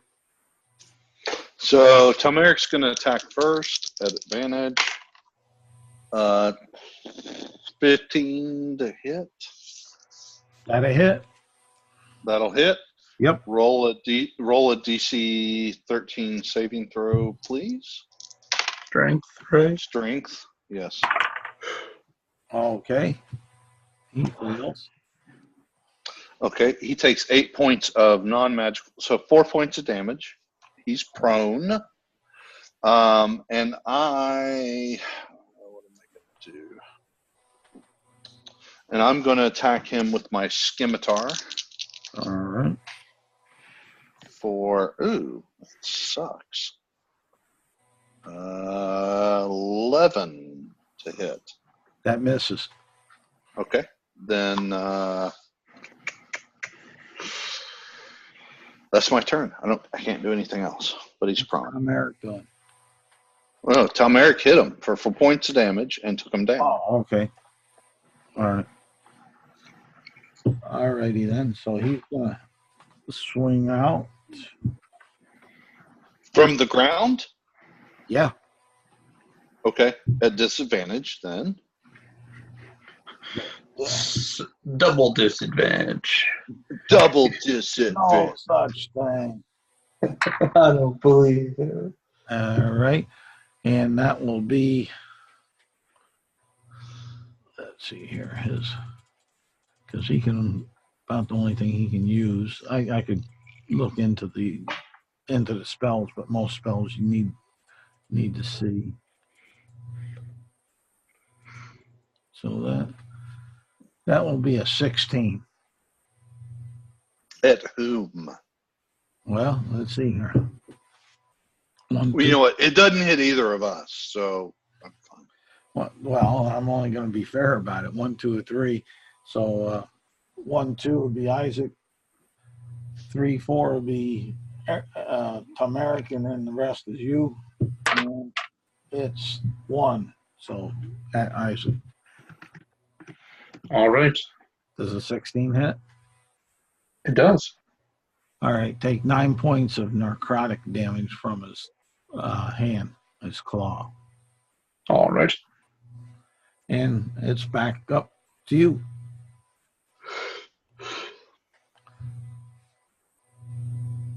All right. I will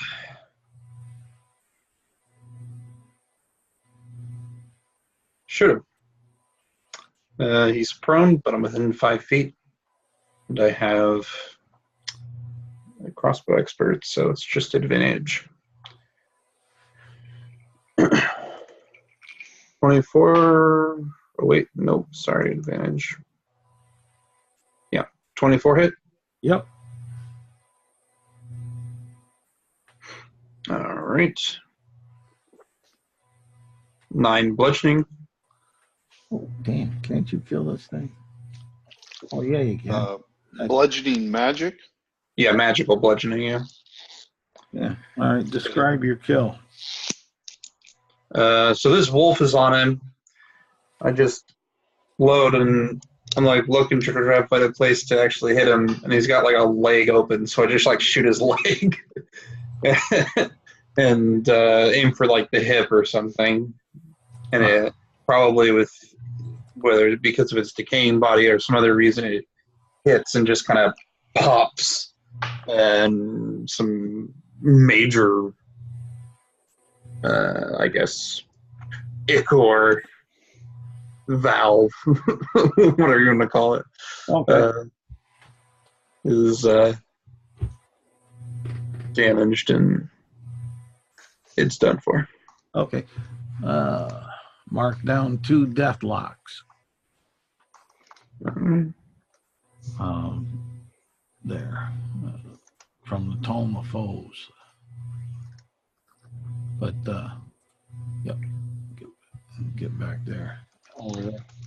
And he tried his, as soon as he went down to 0, his disguise dissipated and showed the corpse and of his body and such. Tom Eric, don't eat that. It's no, leave it alone. Drop it. Drop it. It's like a rawhide toy, he'll tell you. It's like a rawhide toy. You know what? Fine, whatever. I don't give a fuck. I'm going to sleep. All right. The rest of the evening will go by okay. All right. So, I'm doing the short rest thing, and I will burn 1 hit die. So let's see. 6 whole points. Yep. Cool. How much damage did I take from the attack? 9 necrotic. Okay, so second wind is enough to heal that. I will do so. And then regain it. Let me double check that this thing reset my wild shape. Yay. Okay, cool. I'm cool. Let's find a town. I want an inn to sleep in for one night.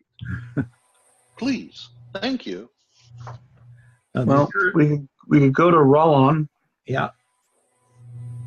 That's not too far away. It might be 2 days travel, but it's going to get closer. Let's do that. Okay, you'll make it to Rollon, no problem. You'll find the inn in there, which is I'm gonna write this down because I'll need it for later.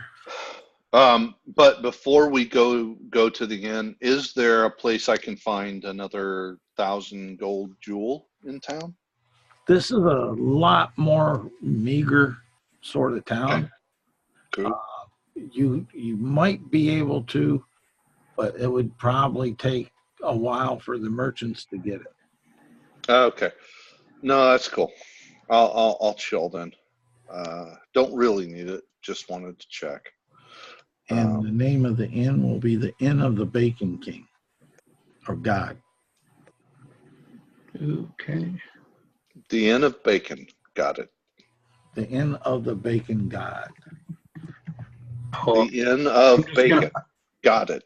The Inn of the Bacon God. Dude, chill. I'm just going to name it Baking, just to mess with both of you.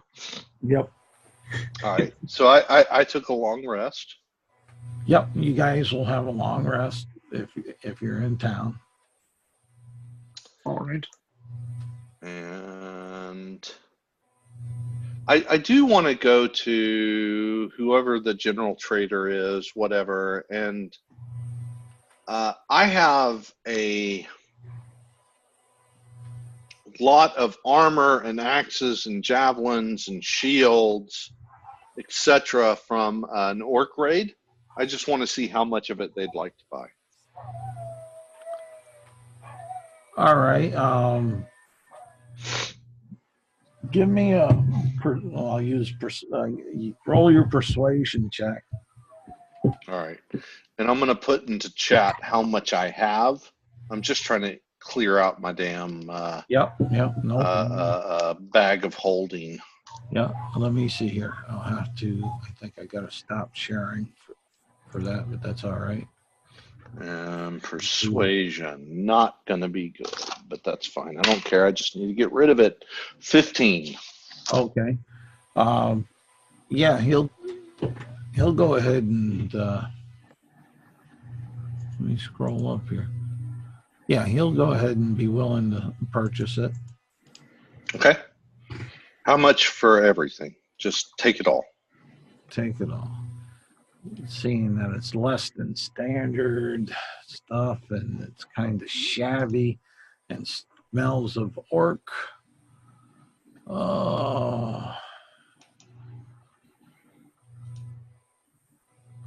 Say 100 gold pieces. Give me 150 and you got a deal. Well, how about 110? 125. This little halfling that you're talking to over it, you're starting to see some sweat bead up on his brow over it, and he'll say, all right, 120 and we're good. Done. You got it. Thank you very much. I shake his hand. All right. And he'll say, just hold on here a minute. And he goes on into the back of the shop, and you hear a clank and a clamber it sounds like a door dropping and a bunch of gears and stuff going on. He comes back on up, and he gives you 120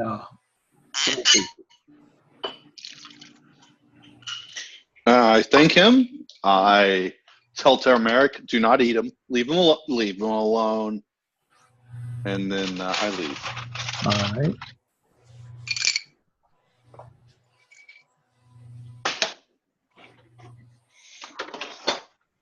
All right.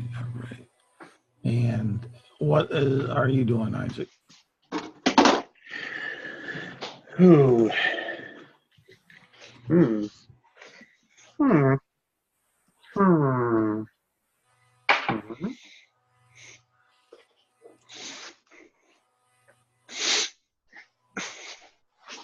Mhm. Not much actually. Oh, okay. You don't have to. It's the next day, and you feel well rested. Your beast of burden, the little pony, feels well rested. Oh, actually, that's a good point. I will buy some more feed if they have that. Yeah, you'll find the feed, no problem. 2 iron pieces will take care of that. Oh, okay. And Well, does Caradoc see him going for feed? I don't know. So Caradoc's just going to say, look, I can keep all of us fed all day, every day for the rest of this journey. And that somehow makes 10 days worth of feed not worth 10 days worth of feed? I'm merely telling you, if you don't want to spend the money, I can feed us.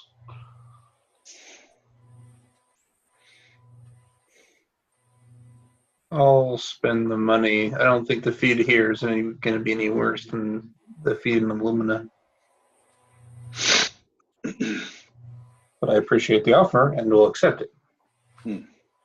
Caradoc casts mold rot on all the feed because he's not. No, I'm just kidding. I'm just. You're an asshole. Caradoc's charisma is 7, so. Yeah. Well.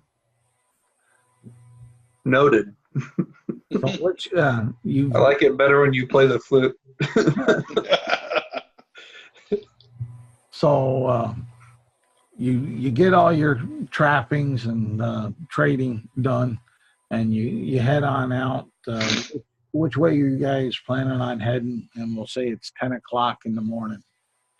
By the time you get all your trading and stuff done. I believe we're heading to Loxley. Loxley, sorry. Yeah. Loxley. And then Still going that direction.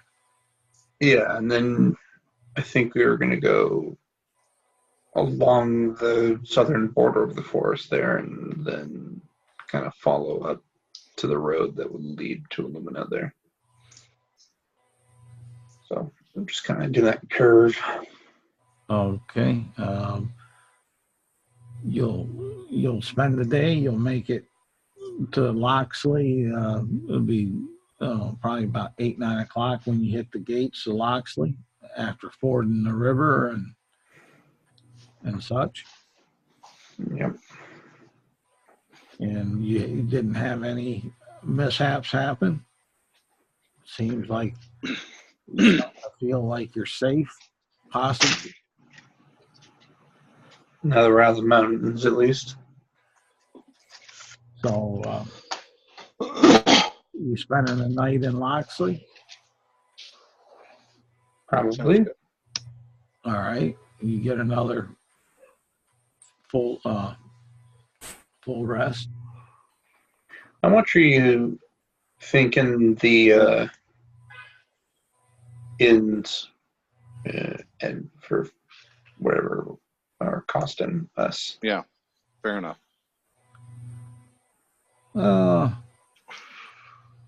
Probably about 5 silver a night for common room. Okay. Caradoc is going to thank you finally for covering that. Sure. And at night, for each of these nights, Caradoc is going to clear out his first level spell slots. So at least for 24 hours after, I have 40 good berries. All right. So many good berries. We are so fed. And I mean, hey, it's useful. It's useful between battles, right? It is. They can be, but they're only good for 24 hours. So. 24 hours accepted, but since I'm getting the spell slots back, Yeah, go no, ahead and I'm there again. Not saying you're making a wrong choice. I'm just saying they're only good for 24 hours. Yeah. Talmeric loves them. Okay.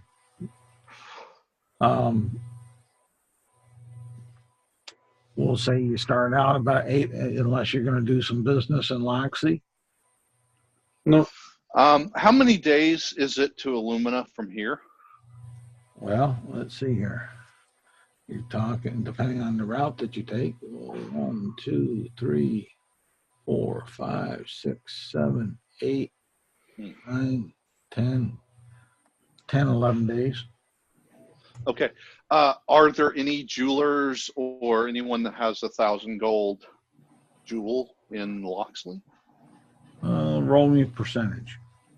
Ah, shit. Outside. Hold on. Well, I can roll it for you. Yeah, roll it for me, please. Oh, 75%. Yeah. You found somebody. How many jewels can I buy? 1. One. That's, All right, I'm going to buy one.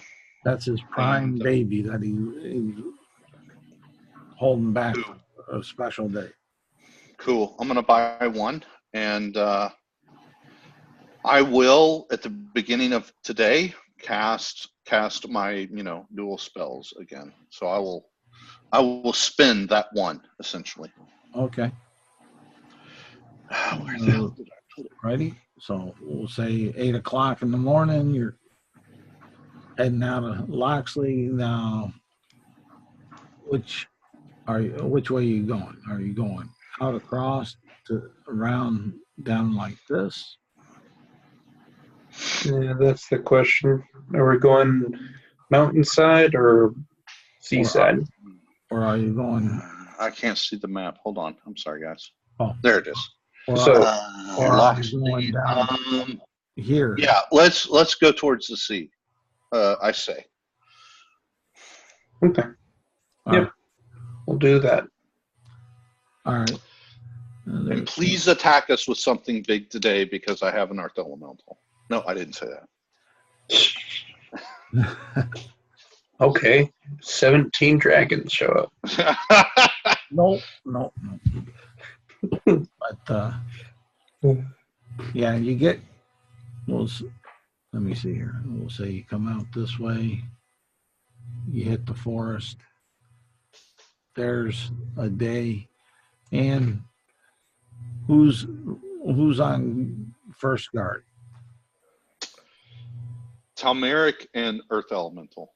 All right, roll me a perception check. I will roll you 3. So we've got 22 and 15. All right. American, the Earth Elemental, sees this squadron of small dragon-like beings coming out through the woods. Are they aggressive towards us or just moving on? Well, they're carrying shields and javelins and swords. Dragon born? Is that what you mean? No. Small dragon-like would be koboldish. Koboldish. Okay. Talmeric is going to nuzzle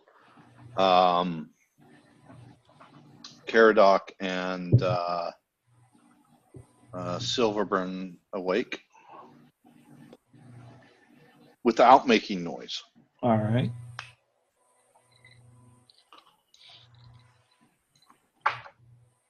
Ten more minutes. How close are they to our camp?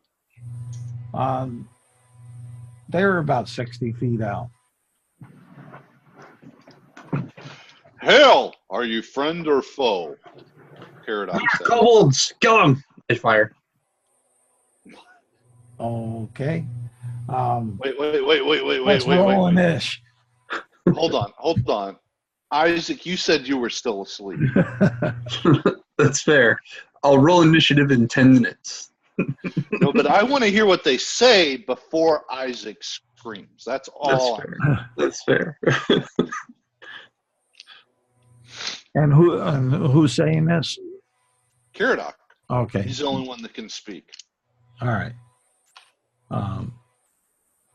And where's the Earth Elemental and Tom Merritt? They're both standing next to me. Okay. You will see their eyes get as big as brass pieces when they're looking at you, because they thought they were sneaking up on you, and then they see this dire wolf Giant, and dire wolf, and earth elemental. And this big So earth elemental, and all they do is they let out an ungodly ee, and they split and run in different directions, back away. There, kobolds, attack! Wait. Never mind. I mean, whatever. I've done my thing. So my turn is done. Well, we weren't in a niche, so nobody rolled. Yep. That's what happens. So, they run on off. Yeah. Unless you're going to take on pursuit. Nope. I'm just going to glower. All right. The rest of the night goes by without incident, and you're going by. I wave goodbye to the earth elemental. You're going to the sea now. So tell me when I'm getting off course.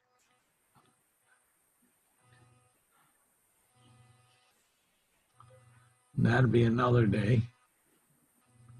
Right there. That about the direction that you want to go? Yep. Works for me. Okay. And I'm out of good berries, so let me delete them. Nothing happens that night. You get down to here, and nothing seems to happen that night. You get down to the edge right here of the forest and such, and you camp. And what's the order? Looks like the same order we've been doing, which is, I guess, probably Wolf, Caradoc, me. Yep. First shift. No earth elemental. Excuse me. First shift. Roll me an perception. I was going to say natural 20, so 21. A 21. Okay. And let me see his stealth. Ooh. Yeah, that might. Let me see. Yeah. Okay. You think you see a shadow in the waning light up in the sky.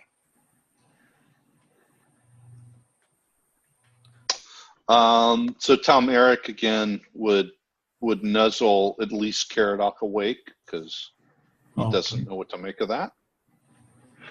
And so Caradoc would come out, and I guess perception check on Caradoc. Yeah, go ahead and see if you see the same shadow. Or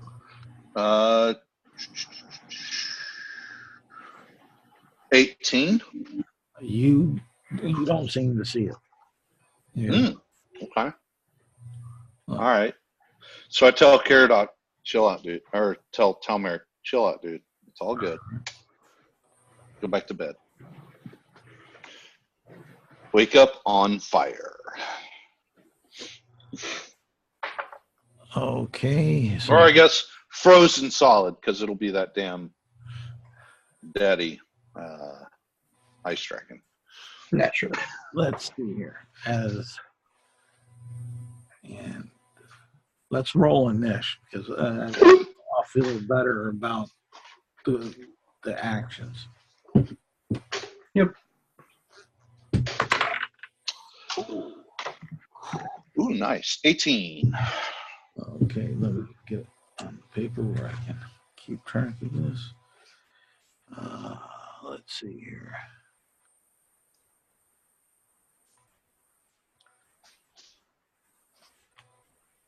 Come on, pen, don't give me problems.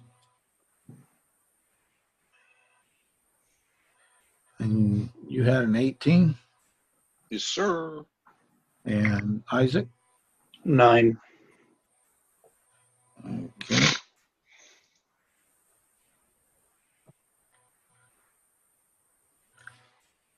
And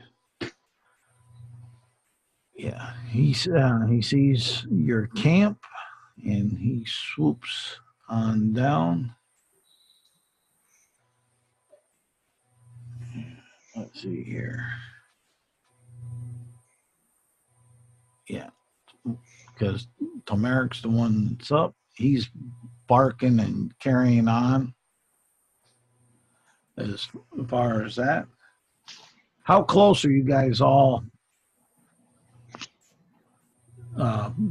camping together in the camp? I mean, it's like 15 feet, right? I mean, it's a fire, and we're all kind of around it, 10 or 15. Well, I'm trying to get an idea. Is all. I do have a tent, and the pony is tied off somewhere. So, if we're including that as part of the camp, like the back ends of those, it might be a bit larger. But like the front end, yeah, it's not going to be more than 10 feet. Okay, so we'll say like a 30-foot radius. Sure. Okay. So swooping out of the air, you hear a large beat of wings and a whirling sound of wind across large branchy substance. And yes, I need everybody to make a Constitution saving throw. Okay. I got a 26, and let me see what Talmeric says. Oh, Talmeric got a 22. I also got 22 for my con save. All right. What about the pony? Yep.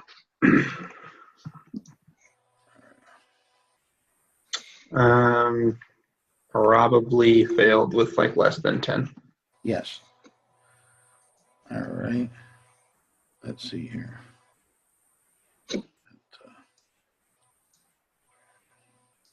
Yeah.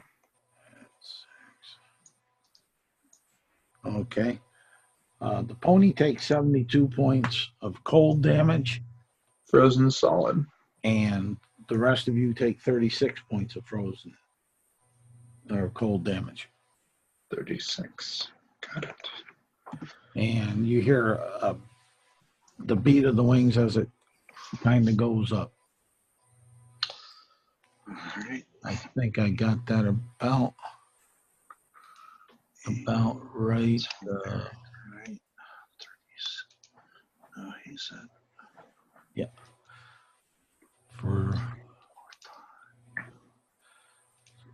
So that was him.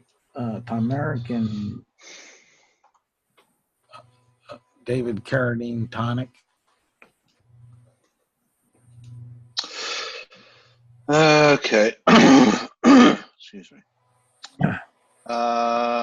So, I mean, what do I see? What just hit us? You see this gargantuan the back of this gargantuan white dragon that you would equate out to an ancient. Sure.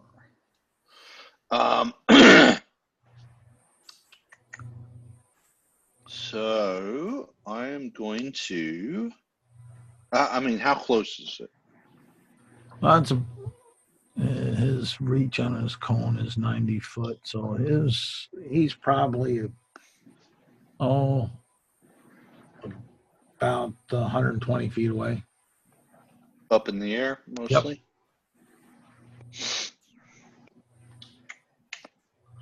No, I'm not going to do that.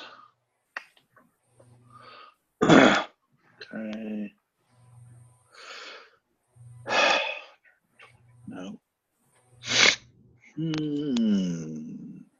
Sorry. Nope. So Caradoc is going to use his sling at disadvantage. Okay. And that would be a 17. Misses. All right. And Telmeric is going to spread out. He's going to go, 100 feet away. Circling the. Give me a perception check. Okay. For whom? You. 25.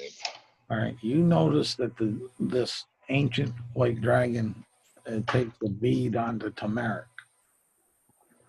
Okay. You don't know exactly why. I don't know, but I'll leave it up to your character to try to figure it out.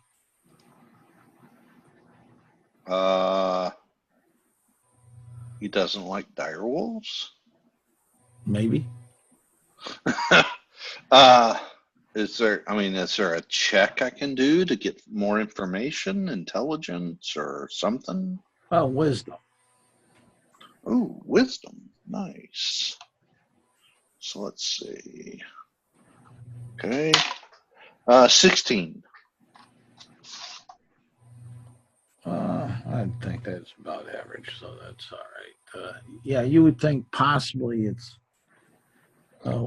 using common sense. You think that possibly it was the box that's tied to Tom Merrick's back.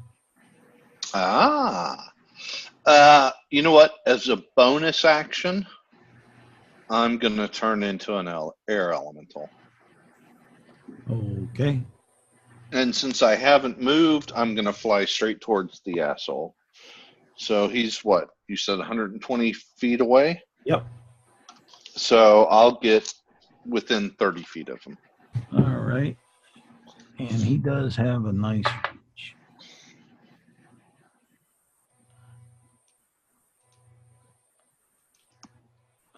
And that's it. That's really all I can do. All right.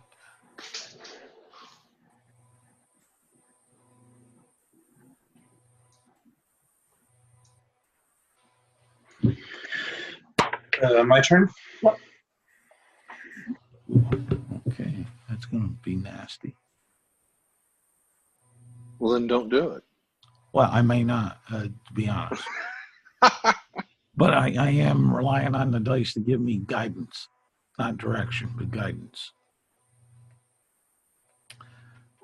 So what's our little deep gnome doing? All right. I can see the creature. Yep. I just woke up. Yep. Do I think it's a ancient white dragon? Or some other, yeah. I guess chromatic dragon would be totally fine. You would think it's an ancient white dragon.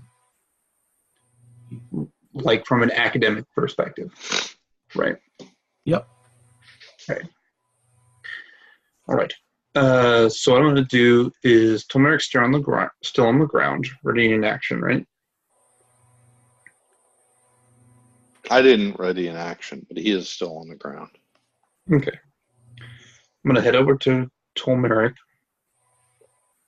Let me double check something actually.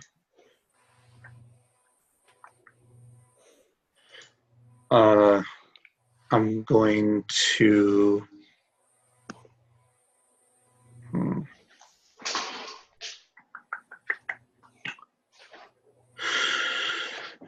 How far away is the dragon? 90 feet, I believe. 120 it was. Let me correct myself. Okay. All right. All right. So I'm going to pick up my bolts and my hand crossbow. Bonus action, second wind. Alrighty. Not healed very much. And then move out of the tent.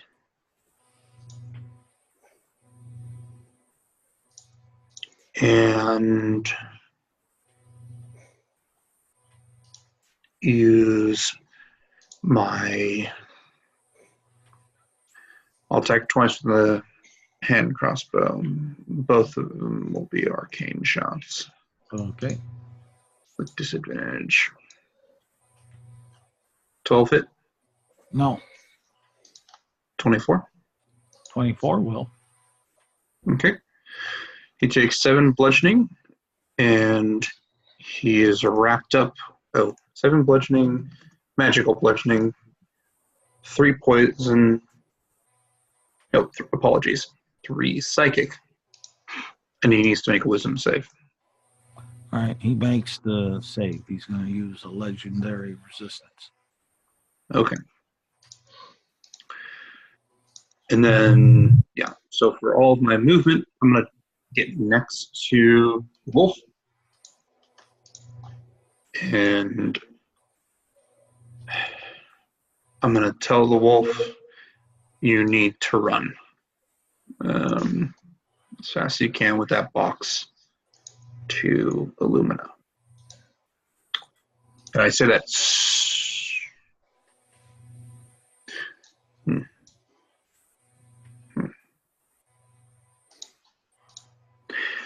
Yeah, no. No, don't do that. Just move up next to the wolf. All right. I will. That's all I'm going to do. Sorry. All right. He's turning and swooping back towards Tamaric. And he is going to try to attack Tamaric with a bite. Which will be 23. Mm. Yeah, that hits. And let's see here on the claws.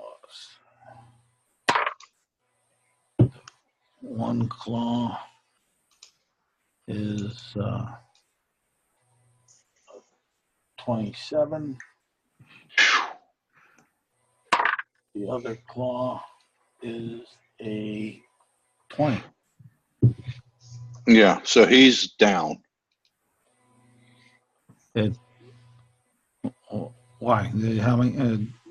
He only have a little bit of hit points. Oh, I'm sorry. I thought you were saying the damage was like 47. No, the damage would probably be about that because the bite is 19 plus 19. plus 9 cold, and then the claw. Okay. The claws are both because he hit with both the claws. It'd be 30. Yeah, so he's down. Okay, and he's down, and you see the dragon. And for action economy and theatrics, you'll see the dragon trying to pick him up with the glass claw that he hit him, but he hasn't gotten. He's like 10 foot off the ground because of his reach with his claws are 10 foot. No, 10 foot for the claws, 15 for the bite. Okay. And that is now your turn.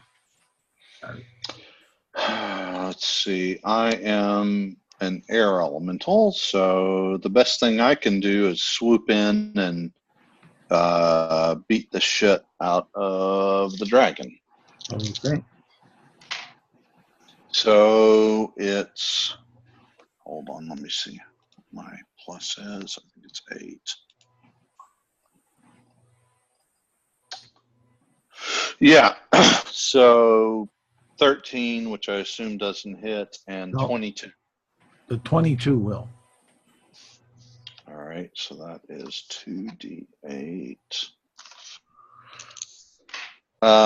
8 plus 13 magical bludgeoning damage. Okay. And I am going to burn a 3rd level spell slot for 3d8 healing. And that's my turn. All right. 7 plus 11. You're down there now. Oh, I'm sorry. Actually, I did not burn that spell slot. I was wrong. Okay. So, sorry. And Isaac, you're down there next to Merrick, next to the claws. What do you do? Okay. All right. I'm going to make 2 attacks against the rope holding the box on the wolf Okay. using my normal bolts. Okay. They're magical. I do not have disadvantage because they're only 10 feet off the ground. Well, the dragon's 10 feet off the ground. His reach is 10 feet. Oh, well, I see. So it's actually still on the ground. Yeah, Tamarik's still on the ground. I'm going to get as close as possible to avoid missing the shot, if possible. Yeah. You just, I mean, like you said that you were next to him. yeah, pretty much. So 17 hit the rope. I'll say it did. Does 7 piercing damage cut it? Let's see here. Rope. Object points. It's not resilient. 17. You said 17? 7 piercing damage. 7 magical piercing, 17 to hit. Yeah. 7? Yeah, that'll cut it. Okay. Did the box fall off with that? It doesn't appear that the box fell off of it, but you can see that the rope is separated. But the weight between the weight of Tamarik on it and his size, I'll say it kind of looks like it's being held up from him, rolled a little bit, and possibly from part of the claw of the dragon. It seems like it's being held. Okay. Loading a blunted bolt with my second shot, I'm going to shoot it off the wolf. Okay. Just like hitting the box itself. Yeah. Let's see here. All right. Does 11 hit? No, it doesn't. Okay. So I'm going to use curving shot Okay. to use a bonus action to reroll the attack roll against a different target, which will be the dragon. Okay. I crit fail that. All right. Roll, I try to redirect it, it goes into the ground. roll percentage. Yeah, we'll see. I'll redirect it into Caradoc. It'll be perfect. 30. 30 is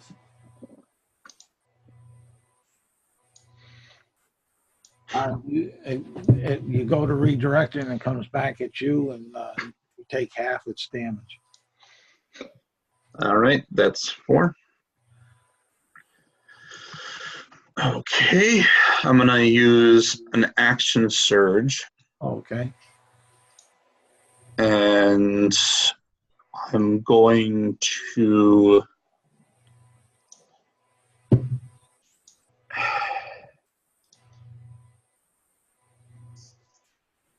try to shoot the box off again. Okay. 11 misses. Passes. I'll make another shot. 28. That a hit.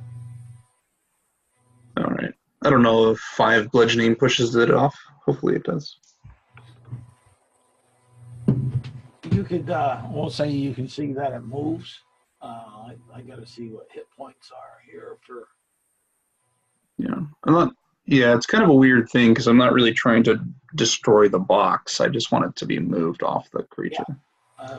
But So. just if you're way over what the box would be, then I'd have it. Right.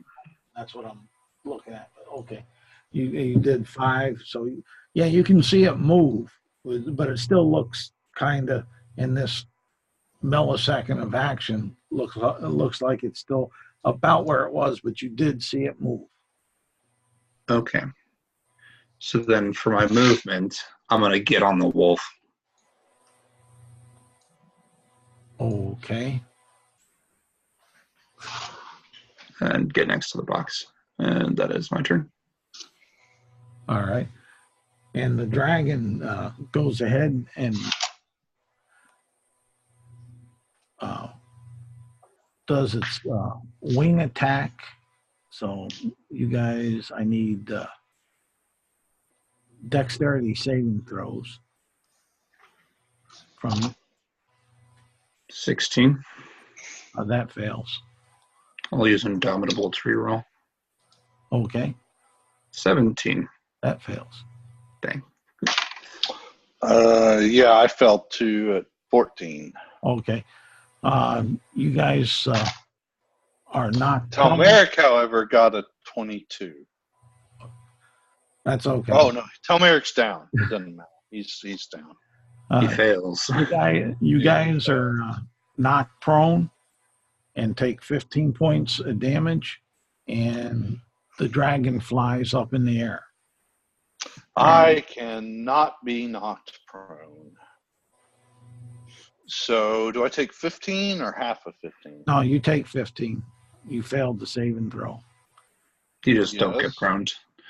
But I don't get knocked prone. Can I attempt to hold on to the wolf or the dragon claw or something despite being prone? I'd say no.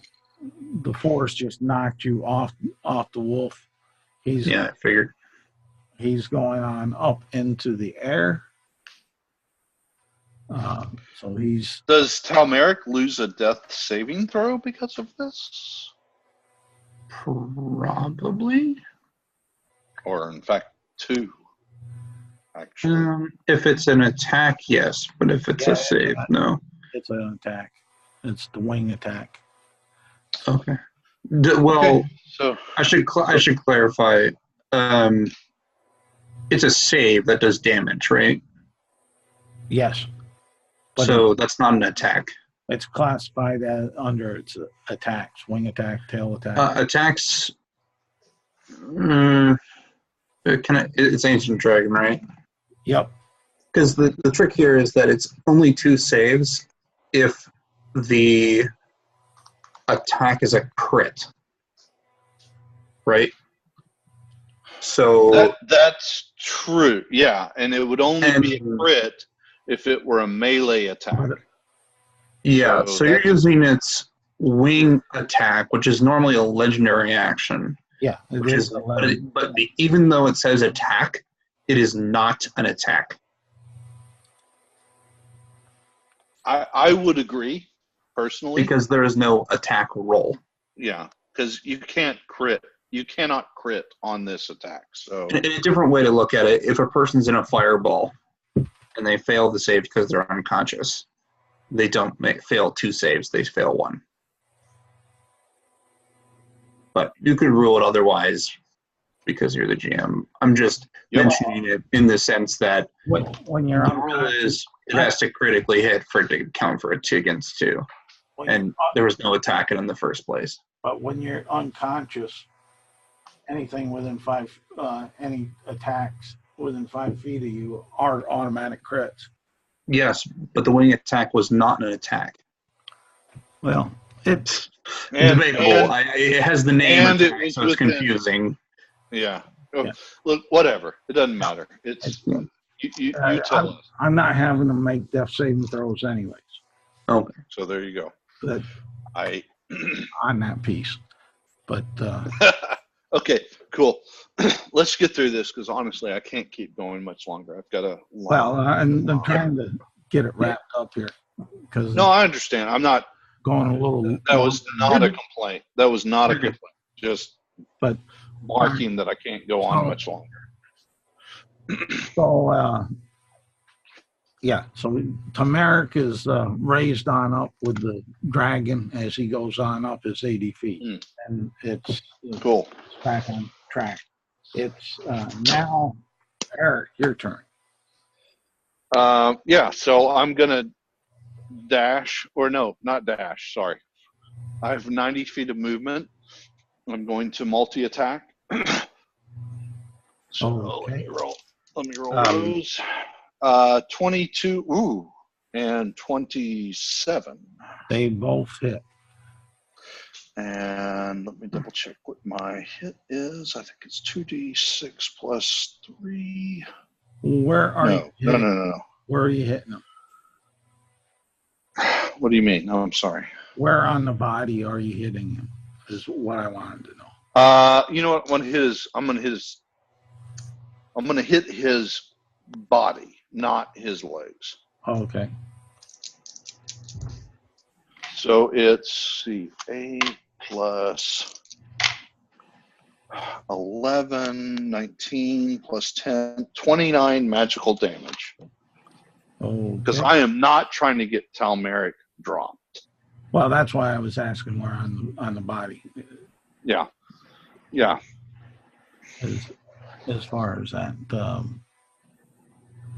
And then Isaac. Okay, so he's 80 feet in the air. Yep. I'm gonna run over to my light crossbow, grab that instead, and I'm gonna make 2 shots against the box again. No, you're looking for the box? Yeah. Because the box ain't on Tamaric. Where is it? Oh, It's on the on ground. the ground. So I go over, grab it, and go, huh. And then I will dash to get to it and pick it up if possible. Yep, very possible. All right. And that is my turn. All right. And the dragon will turn and breathe back at the wind that's battering it. So I need a Constitution saving throw from. 1 second. Sorry. Yep. Con save. Not good. 12. All right, you fail. You take 72 points of cold damage. Holy crap. I actually don't drop out of form. That's amazing because I should at that much damage. Yeah. I'm hanging on by a thread, guys. And then he he flies off another 80 feet. All right. So, From one, I get where Isaac's character is, he's 200 feet away. From where you are, he's about 90 feet anyways, because you come up.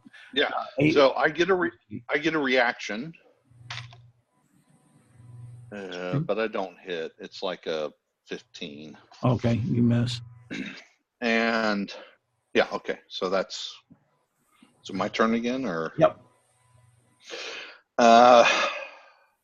I'm gonna, as a bonus action, burn a. Let me see how many I've got. 4th level spell slot, so 4d8 healing. Just a second. 15 plus 13, 28.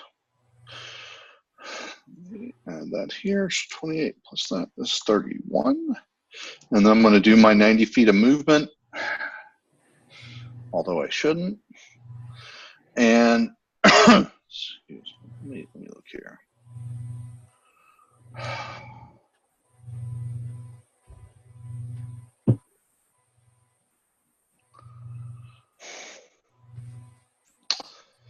So, no, that won't work.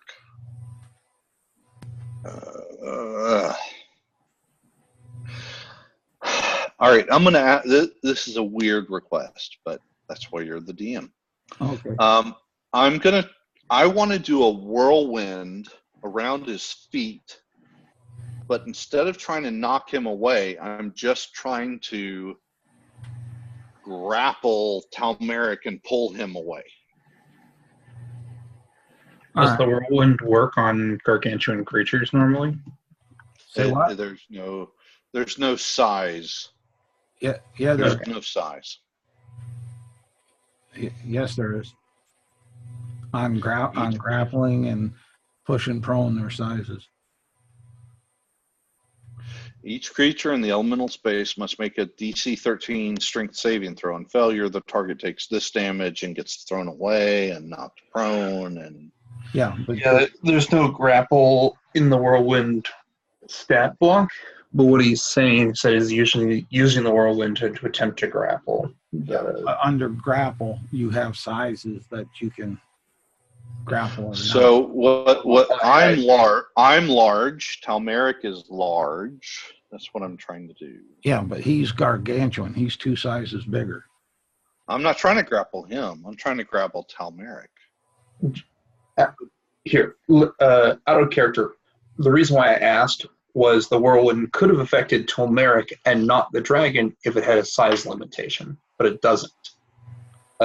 So it could affect the dragon as well, which is not what he wants to do. Yeah, but the thing is he's trying to pull Talmeric from the dragon. So that is true. You're actually trying to grapple the dragon because Talmeric now is kind of part of that dragon. Okay. In the same way that you're trying to grab a weapon from somebody. All right. Cool. Doesn't work. Understood. I'll let you have a chance at it. Honest, I will. I think it's cool. That's why I said I'll let you have a chance at it. Okay. So is it a saving throw or an attack or a strength?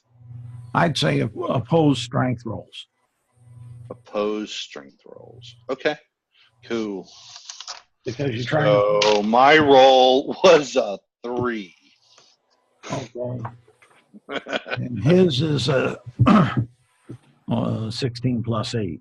So I fail. Yeah, you're not able to get him out, but you were trying. It's cool.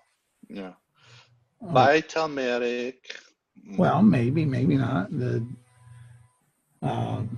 Anyway, that's my turn. Yeah. Now Isaac. Okay. So what I'm going to do, what Kazuchi is going to do, is going to kind of move to the forest, which we're still near. Okay. At this point, and use that cover to hide. Yep, no problem at all. Hide like a coward. You have advantage. Did you pick up the box? I did. Okay. You have advantage because of the cover to hide and like that. 20. So, and the dragon is going to turn and attack this wind that's battering him. Let's see here. He's going to bite at it for a 16 plus 14. Yeah, that hits. So my AC is like 15. Okay. And you'll take 19 points of piercing damage from that, plus 9 cold. So 8 plus 9, 17. Okay. Cool. I'm still standing, sort of. 8 plus 9. Yeah, half on non-magical damage. Oh, okay. And that'd be a 24 for the claw, Yeah, that hits. and that'd be 15 points of slashing. Phew, 7. I'm still standing. Holy shit. And the other claw Mm. with Tom Merrick. Oh, And I'm with what are you saying? Hold on. It's with, holding Talmeric. How the hell can it hit me? just like if you have a club. I'm giving them this. It also has 4 claws, not 2. Okay, fine. But, Thanks for the help. You're welcome. Glad I could help. a 28 Yeah. and 15 points of slashing. But because of Tamaric there and not slashing, we'll say it was bludgeoning. 15. That's 7 if you half it, which means I drop form and start to fall. Okay. And he's flying off with Tamaric. And let's see here. How far am I falling? Do you really want to know? He's a boy. He's strong. Yeah, it's Lifting. we'll say with the battle and everything, because I did say it was 200 foot down to where Isaac's character was. We'll say it.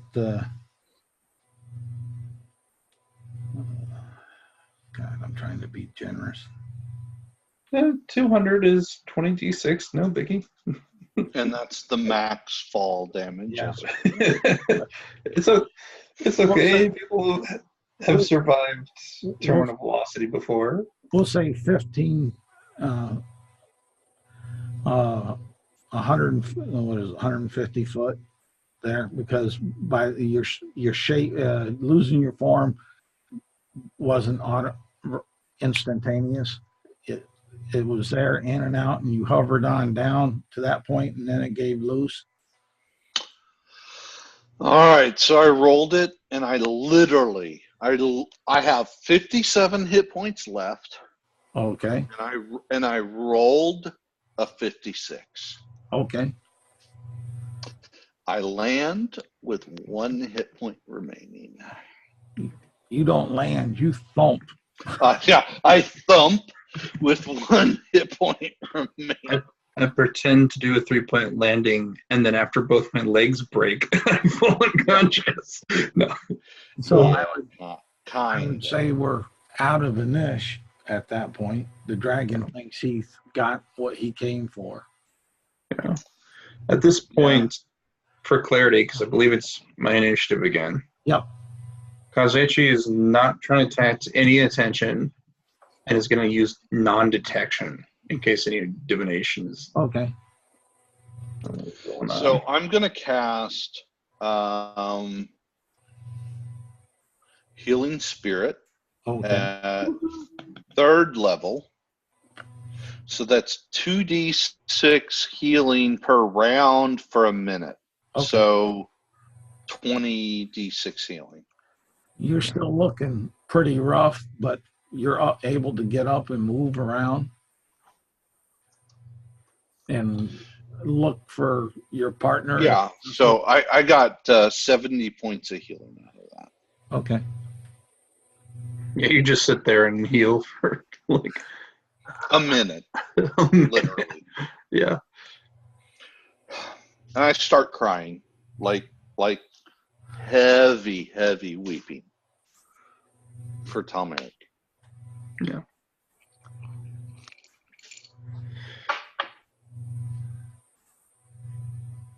I don't know if we're doing much of anything. I hide for 7 hours. Well, I mean, honestly, Talmeric was always problematic, so that's one way to deal with them. Wow. Well, that wasn't purposed. Sure. It wasn't, Eric, really. No, I know. But, I mean, at this point, Caradoc's thought is for the greater good. yeah. That we need to take care of the mission that we've been sent on, but he will want to come back and track down this ancient dragon and either save Talmeric or avenge him. Yeah. And Silver Oakenheart, I believe, is the name of that one. Or is that the Silver Dragon?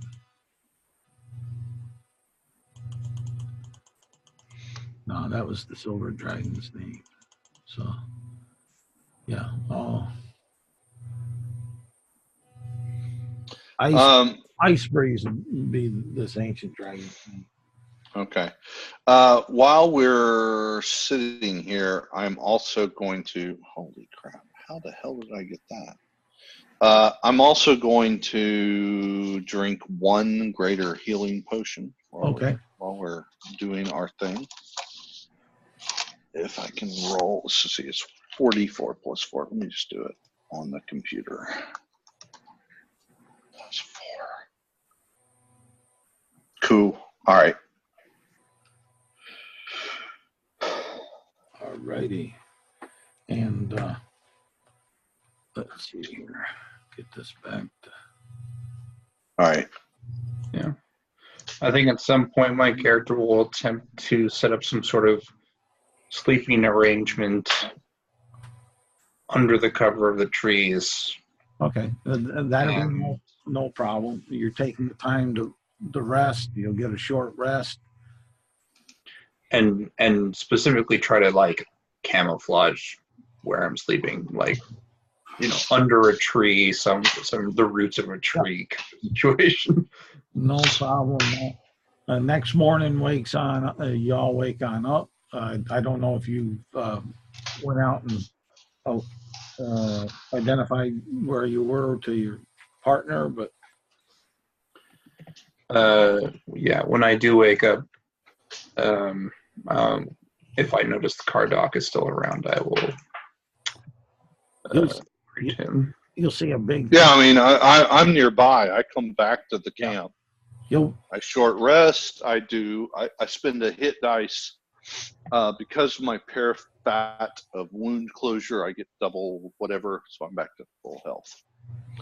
You'll see a big imprint in the grass and sod that looks similar to Caradoc. Yeah. Okay. So you guys make your way to still making your way to the ocean or the sea, right?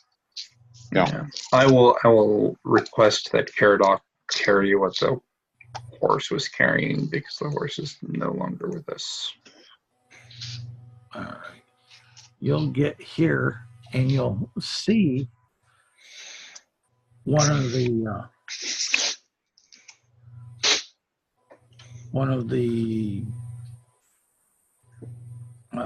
fishing trawlers, boats with a couple of fishermen coming on by.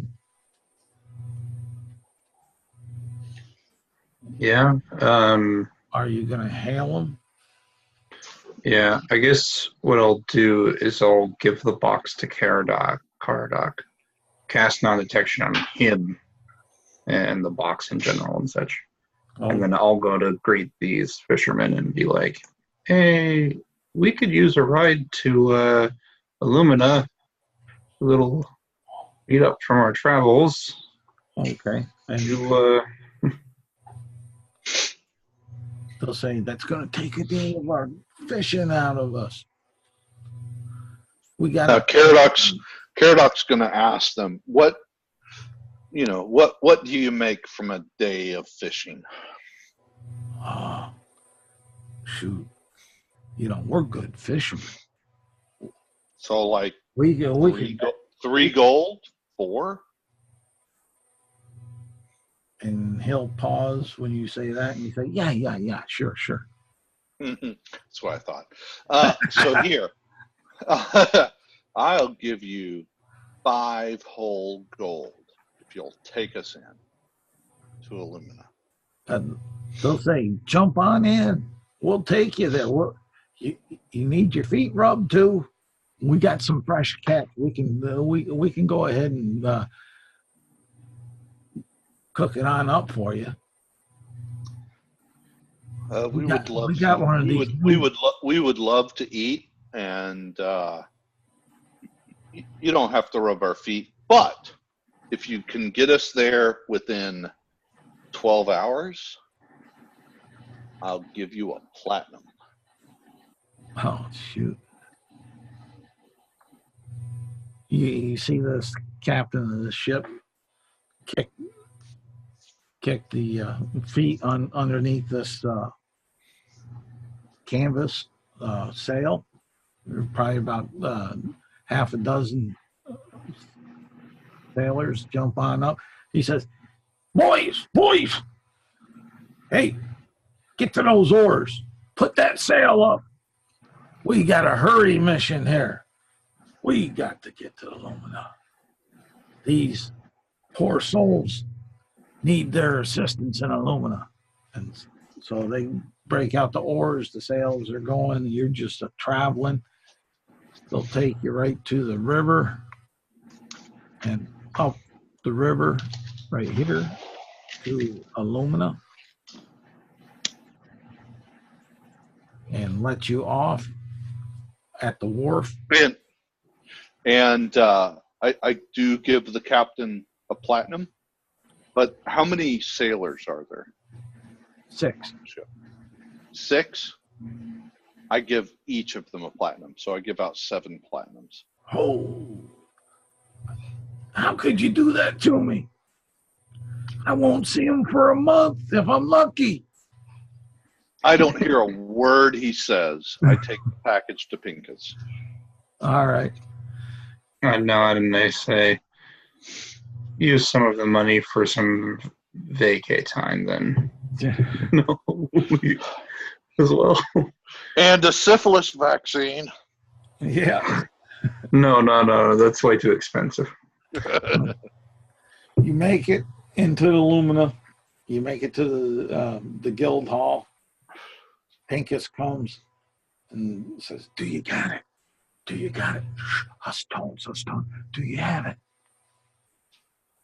We hand it over to Pincus, but I also tell him the story of the loss of Talmeric to this ancient dragon.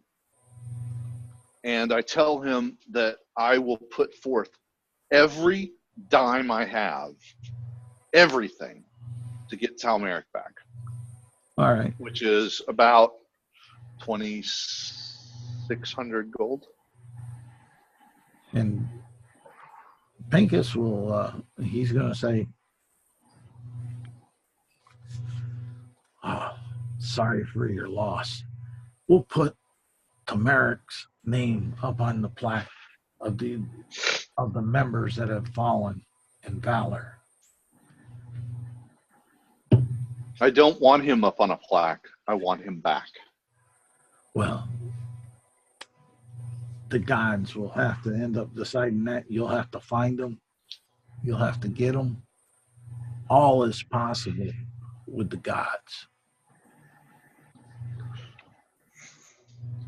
But for now, for his valor, we'll put him up there for remembrance till you find him. Okay. So once we get our reward, which we can deal with in a second, I will also go to the Druid Grove that gave me Talmeric and tell them what happened and ask them for help. Okay. And they'll try to assist you in any way. They'll be making offerings and prayers to nature and such, and looking for guidance into that.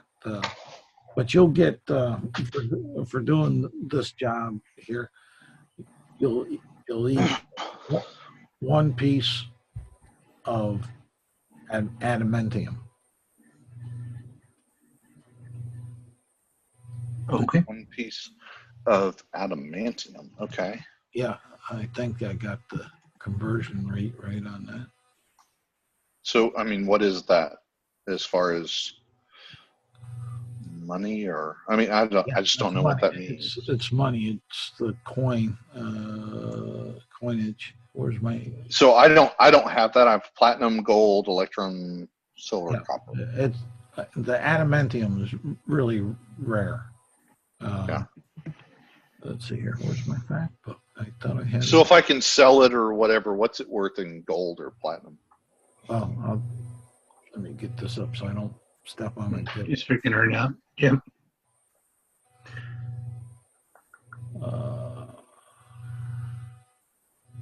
Let's see here. Come on. Should have already had that up. I'll stop this share. No, it's fine. No, I don't need to share the map anymore.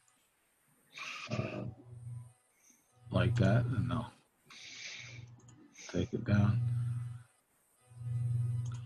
And there we go. And, okay.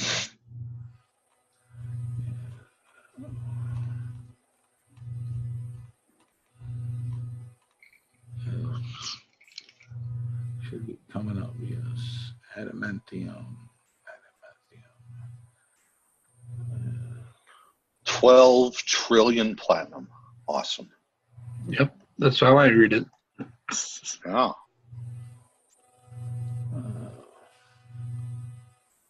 How do you read it? Oh, I can't do it. Recording. That's something new to find out. Okay. Okay.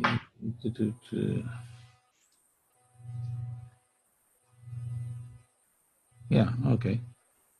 That's 1,000 gold pieces. One adamantium is equal to 1,000 gold pieces. All right. So I took 100 platinum. Basically. Cool. So that means at this point, I am offering a reward of 3,600 gold for Talmeric. Okay. And That is an official guild mission. okay. And Pincus will have Riverwood come on up. He'll write up this and he'll say, put this up on the bulletin board for all to see. And he goes and he puts it up on the bulletin board for all to see. Cool. Excellent. Do I go ahead and subtract that money now, or wait until I get Talmeric back? Probably wait. I'd say wait till you get Talmeric back. They're like, we found Talmeric in 10 pieces, also a different direwolf. Also different dog. It's just a normal dog. Talmeric, in which case I keep the money. So That's right. That said, Kozechi will actually give you the adamantine piece. They'll pay, and she will say, I believe I owe you 1,000 gold pieces anyway. You owe me 500, and so you keep 500, and I will take 500.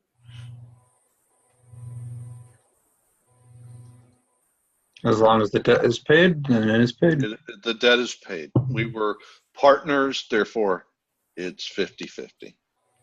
All right. So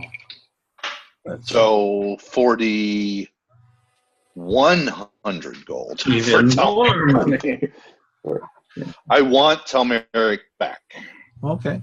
I understand that fully. I do. And honestly, I don't even care for him as a partner. It was just, you never leave a soldier behind, right? Yeah, and it'll make a good game. It'll make a good game. Yeah, it will. And I mean, because my intent, whatever it takes. Yeah, go ahead. Sorry. My intent that the dragon was going to try to do is turn him, bring him back to life, and turn him into an ally. Try to brainwash him. There you go. I'm sure that won't be a problem at all. I'm sure. Yeah. No. Cool. I'm all for it. Thank you, Charles, for the awesome game. I do have to go. So. Okay. Makes your plan.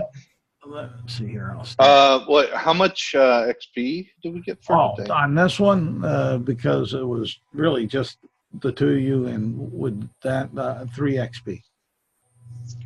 Cool. It was. Take it. It was, I'd say, a lethal session. It could have been a lot more lethal. We had one Yeah. small party member expire. Another one really could have. Well, I mean, small. No offense, but he was as powerful as a 9th level fighter. So, yeah, Yeah, that was pretty good. That was a bitch. So I'd say that goes into there and everything with it. Yeah, 3 is fair. I think, or I hope. Okay. I think so. Well, thank you, Charles. This was a blast. Please run at least 10 more of these every week from now on. Thank you. Yep, seems good to me. 10 every week.